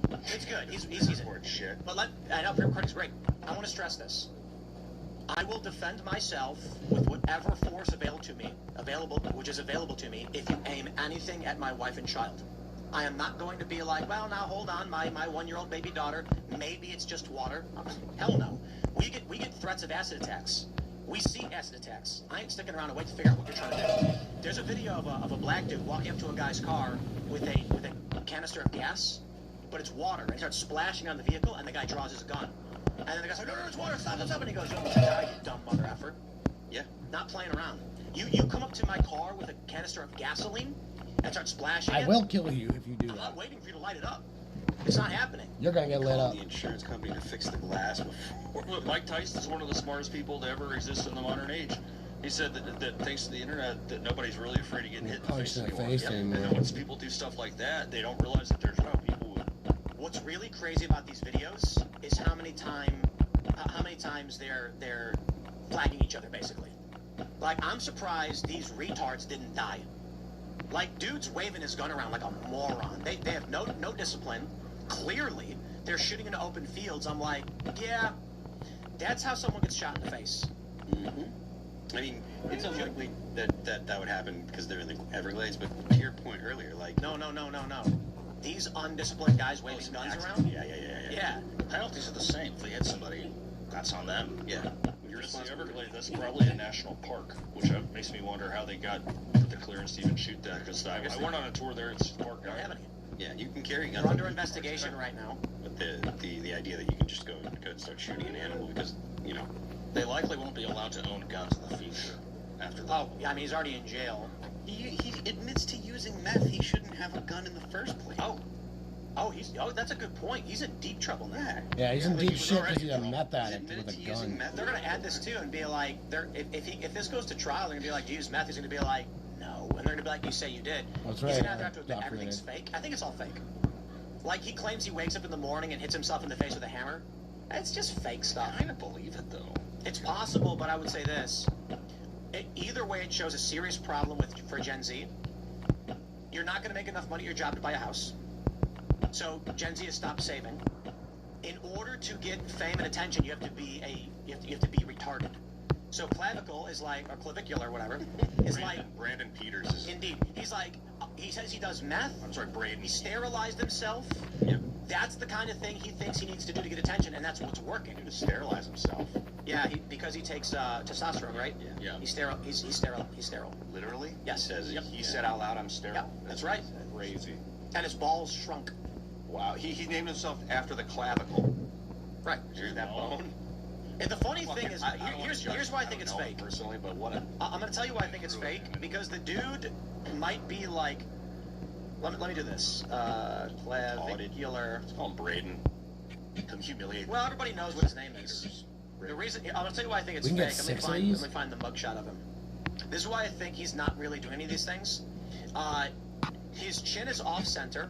His lips are imbalanced. He's got one nostril bigger than the other. His eyes, he's got offset eyes. Like, I don't think this guy's actually looks Mexican. You see what he looked like originally though? Before he claims to have terrorized. Yeah, there's like a previous, like when he was 16 or something like that. Yeah, the looks Mexican. Yeah. I don't believe that. Well, that's him. But what is it? I'm pulling it up. Supposedly that's him in the beginning. Yep, that's him. I don't think that's true.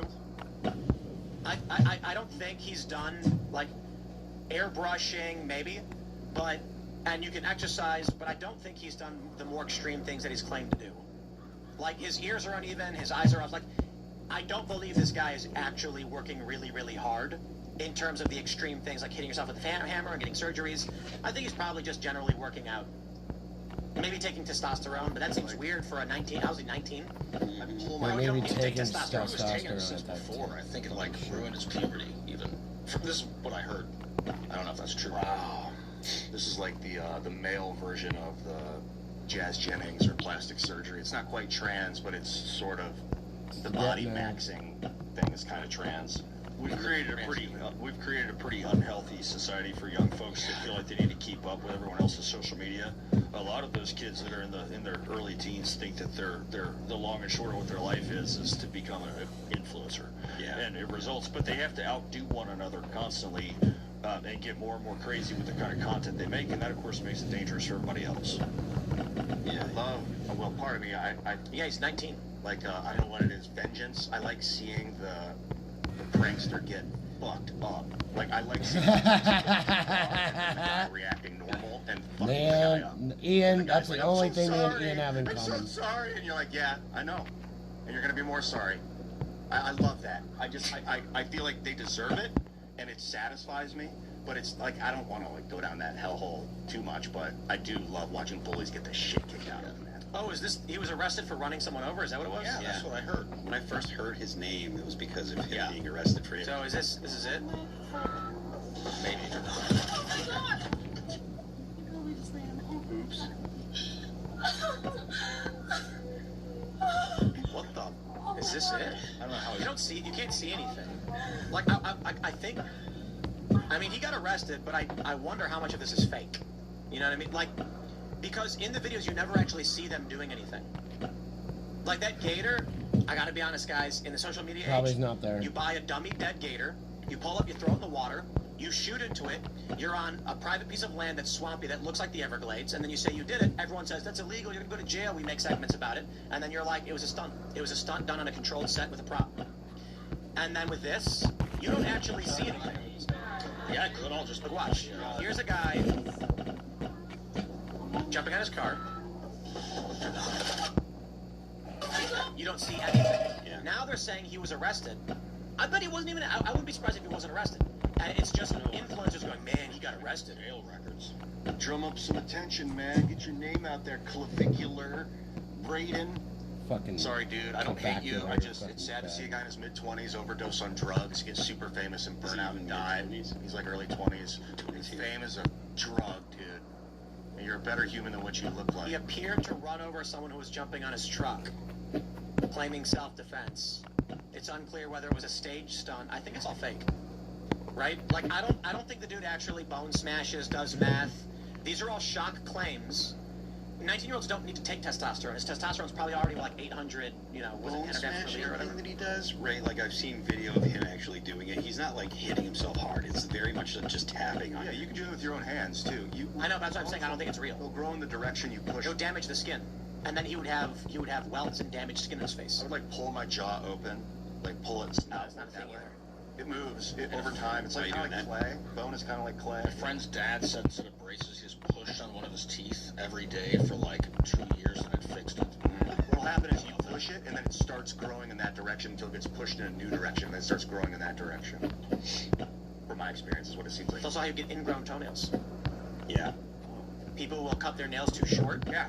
And then it'll start growing down, and then it's on that direction. I figured that out in my 20s. That's a good thing for people to learn. Like, don't cut your nails too short, and you will not get ingrown. Yep. Because then it can't.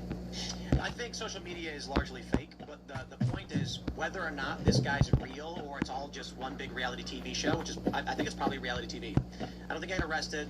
I think the shooting that they were doing is probably all staged and fake and they're lying. Like there might have been controlled backstop you can't see off camera because they want to make shot content. I do think it's possible there are a bunch of retards running around shooting guns. That happens too. But it's really easy to fake all this stuff. I mean, most of the internet is fake. You've got reaction videos. People are reacting to AI videos they make. They'll go on to Grok, they'll make an AI video, and then they'll react to it and go, whoa, and they'll get 1 million views. And you'll get paid. So I don't see why anybody would have to do what he's doing literally. The vehicular assault, you never actually see anything happen. And in fact, the guy rolls off the side. It looks like he didn't even get hit.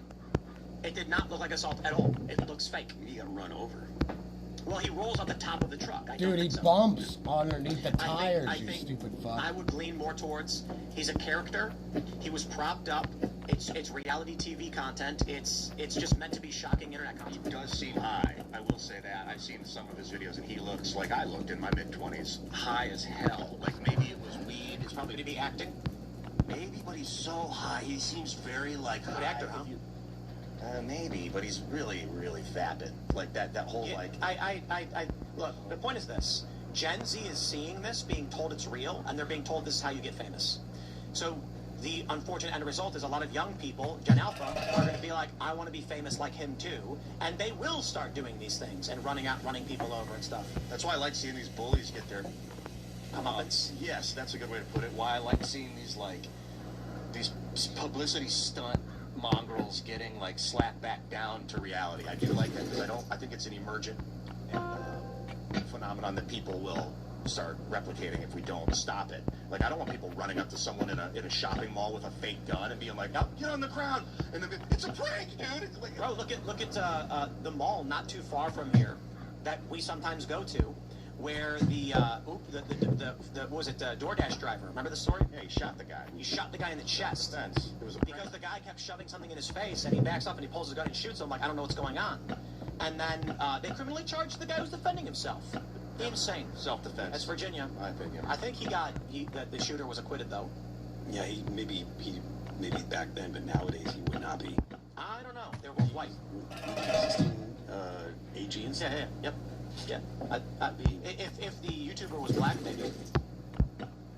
Yeah, for real. If the YouTuber is white and the guy shooting was black, no charges. If the YouTuber is black and the shooter is white, he's getting locked up for 20 years. You know, if they're both white, I think people just say, I got out of here. You think having Clavicular on the show would be a good idea? No. Nick Fuentes. He does it pretty well. But like Nick Fuentes has ideas about things, whether he's right or wrong. Clavicular is just a functional retard. Just bring him on to be like, hey, change your life, please. Why? 1 million people watching. What are we, Dr. Intervention? Yeah, basically, yeah. I mean, hey, you want to be a social bring him on the you want a culture jam? Fix this guy. I don't think that we should be bringing people on to try and have an intervention. Set him straight. You don't. That's what I want to do in 2026. Especially considering this is how he makes money, right? Like this ridiculousness is what he actually does. Like the ridiculousness is how he has a fan base. We're not going to be like, hey, dude, you should stop doing this. He's like, yeah, I'm not going to make the money that I make. No, F you all. Stop, but do it better. Help people. So people do this on Twitter or X all the time. It's not as extreme as this, but the X economy is similar. 40% higher engagement for negative than blackpilling posts. Yeah, and that's why if you want to get into the political side of things, why people are so negative. There's a lot of things to analyze that go, for the long run, good, bad, and everything in between. But a lot of people figure out how to monetize and make it hum. Yeah, I mean, the monetization on X is. There are good things and bad things about it, because you do see people trying to make more nuanced posts with intelligent takes, but there's still a situation where it's like you get some kind of slop picture or whatever, and you make a dumb comment and it goes viral for some reason, or you just say something that's controversial and people are just like, oh, some of the biggest posts that I've ever put, it ends up breaking kind of out of my bubble, and it goes into space with people that strongly disagree with me, and then the replies are just a never-ending stream of criticism and telling me how stupid I am. But it's like, I mean, you made me a boatload of money this week, so that happens regularly too. That's why people screenshot when they want to rip on them, so they don't get any benefit from the share. Yeah. But I think that people that put content out there, if X is making revenue on it, then that makes sense to me. Yeah. I've had friends that played Major League Baseball and talk about some of these players' salaries. Well, if they're contributing to the team's bottom line, then of course that's your share of this. But I think that people game the system. People are quick they don't want to do their own research. I say it all the time. We have more access to information than any people that have ever lived before, but less discernment than any group Let's see what this one is. Maybe we've got a finger. All this stuff is out that there to fucking research, finger. analyze. Yep. So they have a cut finger. This is the thing. On Daisy, they have a cut finger. You can go get the bigger fucking shit from. Democrats in the House, Republicans in the Senate. Then you need to scan to go into this bunker. And then Democrats are going to use the subpoena power to the most extreme degree imaginable, and Republicans are going to go, that literally they stole from this game, but they might developers might be working with them because I believe they're start just doing all kinds of impeachments and stuff. You think that's on the table? Honestly, I think what's going to so the fight isn't over. I think if you're a Republican or a Trump supporter, of course you want to do everything possible to keep a Republican majority. But the damage is already done because people disengaged during primaries, which is the time to get rid of the So really the best you're going to get is really the same we have now. But I think in the long run, the Democrats taking the House will arguably be blessing for the American right than the Republicans holding it. Because you're going to have Trump's economy will probably turn a long time to turn the aircraft carrier around. Yeah. The Dems are going to abuse the power, and just like in 23, when Trump had done 2 years of being blamed for J6 in elections, It's going to unify the right.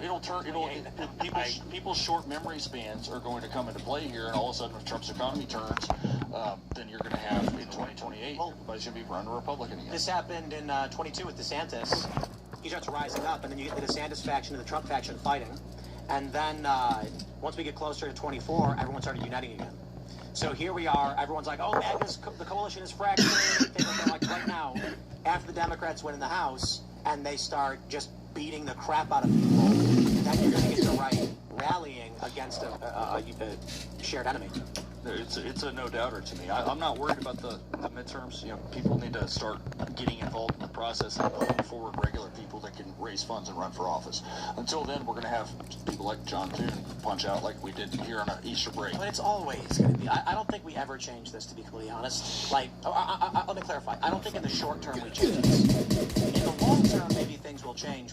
But if you're, once you get to that level of power, you know, the amount of work you have to do to maintain that power, you're not going to swing one way or the other. You're going to just float. You don't want to be rallying anybody. You'll draw attention to yourself. Marco Rubio is doing real well in the polls by kind of just being quiet. He's doing his job.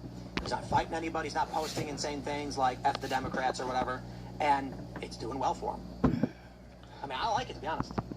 Yeah, I think that the 2028 nomination contest should be interesting. I would think that J.D. Vance would probably have the inside edge based on being the VP right now. For there to be a market for anybody else, I think you'd have to have a real collapse of the administration for the next few years. And I don't think too many people want that to happen. Yeah, right now the prediction markets have it almost tied, Rubio and Vance. I mean, Vance is at 37, Rubio's at 26. All right, we got an hour Rubio until this thing turns off. So Tucker Carlson. There's talk. There is talk. Now, my bet would be on Rubio, actually. Tucker ain't doing shit. I'm not telling anybody to make any bets. Just don't. Well, the best bet out there is Susan Collins at 27% to win the U.S. Senate in Maine. She's going to win. Yeah, I don't imagine that. She ran 40 points to the right of Obama in 08 in Maine. Yeah, and Graham Plattner's terrible. Plattner's the guy she's going against, right? The guy with the Nazi tattoo. I don't think that's decided yet. Janet Mills, the governor, is also running. So I have a feeling. This is that's the nominee. Do they have the actual Maine race? Just type in Maine. Yeah, I'm not sure. Oh, wow. So it's not they have the Democrats winning Maine at 71.7%. Is that what you were referring to? Yes, and Sarah Gideon was the Democrat challenger to Collins in 2020, winning every single poll, literally, and Collins won by 9 We're going to go home and see if we can get I think I've been on for over an hour. So it's simple. Maine's 2nd district up in the north is very Trumpy. Dude, what the fuck is going on here with my Susan stream? Collins wins that and does better with the Bostonite voters down in the south, and there's wow. Where's my shit? Interesting. Yeah, well, I think that demographic of voter likes to sound like, hey, we vote for both parties up here and we're fair. Let's jump to this next story. Let's talk about Black Snape. We got this from Outkick. J.K. Rowling reacts to Finally, HBO's it's Harry back. Potter race-swapping controversy. Incorrect. She did not. She reacted to the trailer, and in response to it, someone said, the trailer for the new Harry Potter looks bloody marvelous. Can't wait. Neither can the rest of the world. Just it's going to be incredible. I'm happy with it. She did not directly address Black Snape, but I love that they're doing this because it changes Harry Potter fundamentally in so many ways. So Hermione Granger is going to be mixed race, giving Mudblood a new meaning. And dude, what the fuck? Snape being black changes everything. There's this funny quote from the book where Harry Potter's mom is like, you know, what is it about Snape that, you know, you won't leave him alone? And James Potter says, it's nothing about him other than that he exists. Yeah. And so everybody's like, oh man, if they follow the book to the T, it's going to be about So Harry Potter's racist. white supremacist dad picking on the black kid and his mom, who, despite knowing the black kid her whole life, refused to date him. Before it was just like childhood friends and she chose the jock instead of the nerd. Now it's a race thing. And then the other thing that's funny is in the first book they constantly accuse Snape of trying to steal the Philosopher's Stone, Sorcerer's Stone, depending on your region. And it's gonna be really funny when like the kids are like, Professor Dumbledore, it's the black This guy is who's why trying to you steal wear everything. this outfit when you're Isn't it like, doing no, construction that's or building racist. anything. Don't say Get that. more resources from breaking down construction. I don't mind race swapping in some circumstances. Like some people have said, Idris Elba should not be James Bond because James Bond's white. And I'm like, no. Idris Elba can absolutely be James Bond. He'd be fantastic. I don't care about his politics or whatever, but he is built. He could be a James Bond character. I have no problem with that. I also respect people saying, we want a traditional Englishman to play James Bond, to which I say, fair point.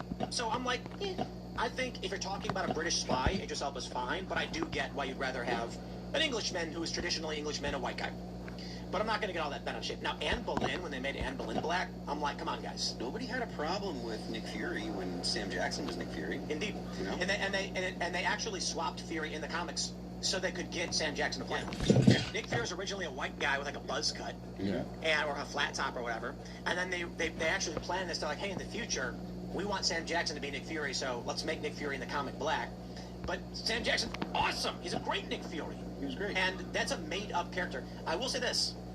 Make new characters. You don't need to race swap characters. Like, they were like, let's have Iron Man be a black girl. Okay, so they made Ironheart, Riri Williams, and it's like, at least it's kind of a new character. Gay! Like, They fucking ruined that wake shit. up as a black girl. Miles Morales is a parallel Spider-Man, but they actually did the parallel Spider-Man stories, so I don't really care. I like the Miles Morales character, it's fine. But taking Snape, who's supposed to be like a hook-nosed, pale, giggly 30-year-old, and being like, a black guy. He's like an underground guy that showers every 2 weeks. He doesn't get any sunlight. I also love how he desperately wants to be the defense against the dark arts teacher. It's just like, there's so much buried racism that are adding to the story by making this character black. In general question, is this a remake? Yeah, well, technically, yes. Okay, are they going to remake all 7 books? I don't know if it's fair to call it a remake because it's a book and they did an adaptation and they're doing another adaptation. So the original movies deviated a bit and left a lot out. The idea is with this new HBO series, they can keep a lot that was left out in the books in the actual story now. I'm going to be honest with you, I am not going to watch it, and I read the first book when I was a little kid. I think I was like 4th grade. Read the second book right when it came out. I was eagerly awaiting each book, excited as a child. I remember when they announced, like, the final book will be coming out. I remember when there was a controversy where someone standing in line at a bookstore screamed, Snape kills Dumbledore. Everyone started screaming. The video went viral. And, could you? Bro, reading the Half-Blood Prince at the end, and everybody was speculating, like, why did Snape do it? And there were theories. It was so much fun. And then the last book came out.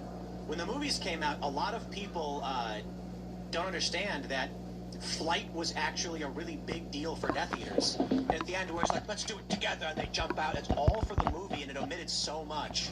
Like Avada Kedavra, for instance, in the books, when they hit you with it, your life is gone and you collapse. In the movies, they get blasted back 20 feet. In the movies, Harry casts Expelliarmus, which always just makes your wand fly in your hand, but Draco goes flying back 20 feet and crashes on the ground. Right? All of that stuff. Let's see if they can stick to the actual books. That being said, I can tell you all about Harry Potter because I grew up with it, and I will not watch this I read those books over 9/11. They got me through. I used to work 6 p.m. to 6 a.m. at Ground Zero, and I would read Harry Potter all night. What? Great story. Almost everything about that story is great. I only read like 6 books of the 7, except for that stupid game Quidditch that they play. It made no sense. It's the best game ever, and then one guy catches a ball and the entire game ends, everyone goes home.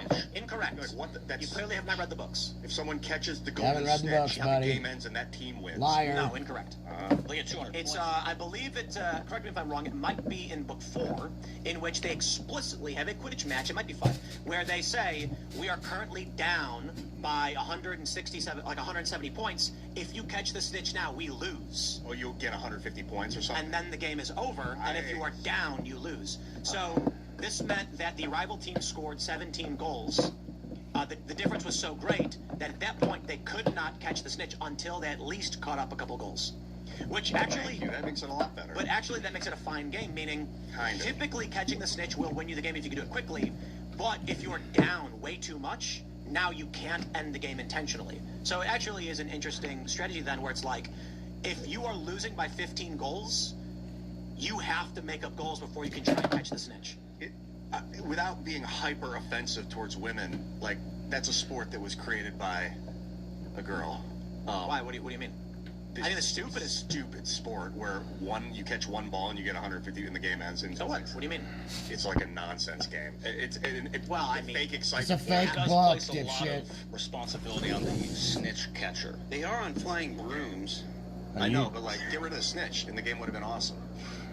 Right. I have no problem with that as a game. I shouldn't say that about the woman that wrote that game because she's a great writer. I really like her a lot. I think the bigger problem is that the whole series is loaded with plot holes and things that make no sense. And then what happens is throughout the book series, it's kind of fine until you get into the Fantastic Beasts, where all of a sudden it's like anyone can apparate. Then it's like, okay, then what's the point of the Flu Network? Some people can't. Some people are, she's a maledictus. She turns into a snake. Some people can be transfigured into animals, or they can choose to, and it's really hard to, and it's like, huh? Like when Mad Eye turns Draco into a ferret or whatever, it's like, we don't use transfigurations as punishment. But it's like others have to train to be able to do it, but someone can just do it to you? Whatever, man. Like, it's fun, I love the story, but there's so much that's wrong with it. Yeah. Anyway, what do we have? I think I've got some, nope, that's clavicular. Where are the tweets on this one? Someone said, just realized that when Neville faces the boggart, it's going to look like his biggest fear is a black guy hiding in a closet. This is just, I mean, it's just so ripe for all kinds of racial jokes and stuff. Yup. You know, it's just going to make... People are pointing out that the little boy who plays Harry, this one looks like an old lesbian woman. And I'm like, I'm not going to make fun of a little kid for, whatever. Although he is toothy, which is interesting. So males, typically, you can't see their teeth, their upper teeth. Did you guys know this? I can't see mine at all. Yeah, when a man talks or smiles, you usually don't see their upper teeth as much. With women, you see a lot of it. And actually, some of them they're called gummy because their lips are thin, and when they smile, you can see actually the top layer of gums. So for this little boy to be as highly toothy as he is, many people are saying it's very effeminate. That's why he looks like a woman. But, it's a little kid. I'm not here to make fun of little kids or anything like that. I thought this was an AI, and they got, like, a little girl that they were going to make a trans boy to be Harry Potter, and they got a black Snape. I thought it was AI, a parody, and now it's crazy. And Snape has, like, dreadlocks, because they're, like... Well, he has to have long hair somehow. What up? How is he going to be Snape? Is he going to talk like this? I don't know. Talk like this. Just gonna have to do what everybody else does when you have something like this and figure out how to suspend reality. That's how people enjoyed pro wrestling all those years. I mean, I have no problem. It's a story about wizards. You know what I mean? The issue is that there's a lot that is fine if it's being done to the gangly white guy. They're not going to do anything. We can't even get to the fucking oil rig because they won't. They won't add the fucking helicopter or the tungsten or any shit. Developers aren't talking about anything. Or just in general. It seems like back on the Generation Defos, it seems like they're a little more itchy. They don't put anything towards the roadmap. Yeah. Oh, bro, the race jokes that are flying out about this are nuts. Any other thing that they add in is another thing for you to grind to try to like Gen Z is just done playing to games. make up. Just like fucking the ATV having 200 fucking parts on all swap the or gender swap didn't matter. We were all having fun. You could play a but no, they're not going to be doing it. Didn't matter what the I don't character trust was their. who. I don't trust their. I think cinema and film shit they require because a level literally of realism. Generally, this should all be fucking open, dude. All this should be open. All this should be open over here. They're not opening up dick. In theater, and you need a fucking helicopter. Fairly Want to selective see? group of people that were going to see plays and stuff like that. Whereas nowadays with or at least maybe not now, but from say 2013. As long as they give us this shit, then we'll be able to do something. If we can't get this, it's a fucking pipe dream.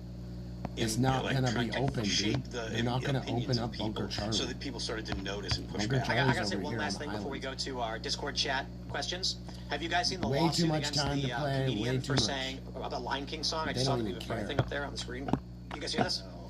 So this comedian, he's from Africa, I believe, and he's doing this podcast where he says, they're talking about Lion King, and he's like, that song? I was like, I've seen that, yeah. He's like, It's a you know what they're saying? lion. And like, what's he saying? He's saying, He goes, Hey, the song look, says, it's a lion. look, it's a lion. It's a lion. Oh my God. Oh my gosh. And they're like, that's not what it's saying. He's like, that's what it means. He's correct. He's being sued because the composer says it doesn't convey the actual regal meaning behind it. And There's what no he said regal was meaning defamatory, and now he's losing, like he risks losing royalties, and he's doing $15 damage. million. It's like $27 million lawsuit. $27 I said, okay, I'm gonna look it up. And guess what the lyrics mean? Look, there's a lion. Oh my gosh. The issue is the word lion also represents royal, like strength and royalty. Okay. So it can be translated as Look, there's a king. Oh my God. Leader, oh my God. Or at the same time, look, a lion, oh my God. And that's literally what it means. And then it goes, look, there's a lion, oh my God, yes, that's a lion.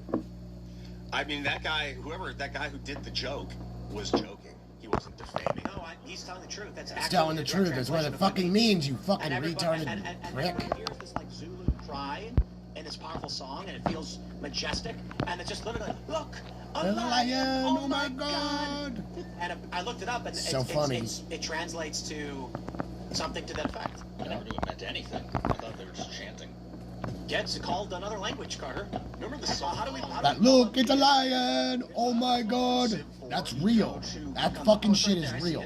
Like, literally, like, these fucking retards don't want you to know that this shit is all fucking real. That they do. That this shit is all fucking real. Oh, it's a lion! I don't know if you guys have been asking questions or not, but I'm just going to read what you guys are saying. So we've got this one from Trademark Tech. He says, Tim, you can absolutely shoot firearms in the air by land mass.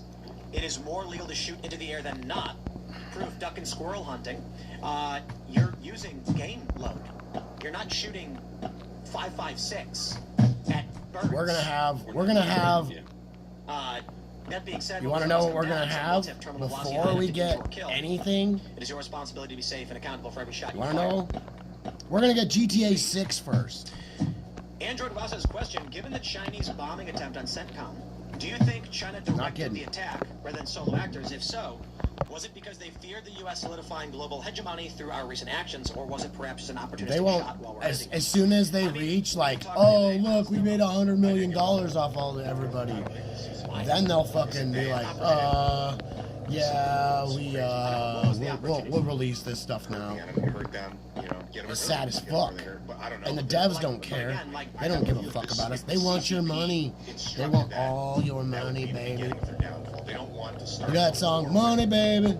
Money Baby, Money Baby, yeah, Money Baby.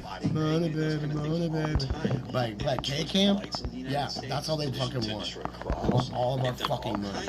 That's all they want. I can go through if I go and show you the messages back and forth with these guys, you'll go, what the fuck are these guys doing? Like, they won't unban me for asking questions about why we can't make fucking guns. Like, we can't make any guns at all, except for a fucking, a pistol. There's not really a benefit to any of these pretty fucking bullshit, but hey, they don't care.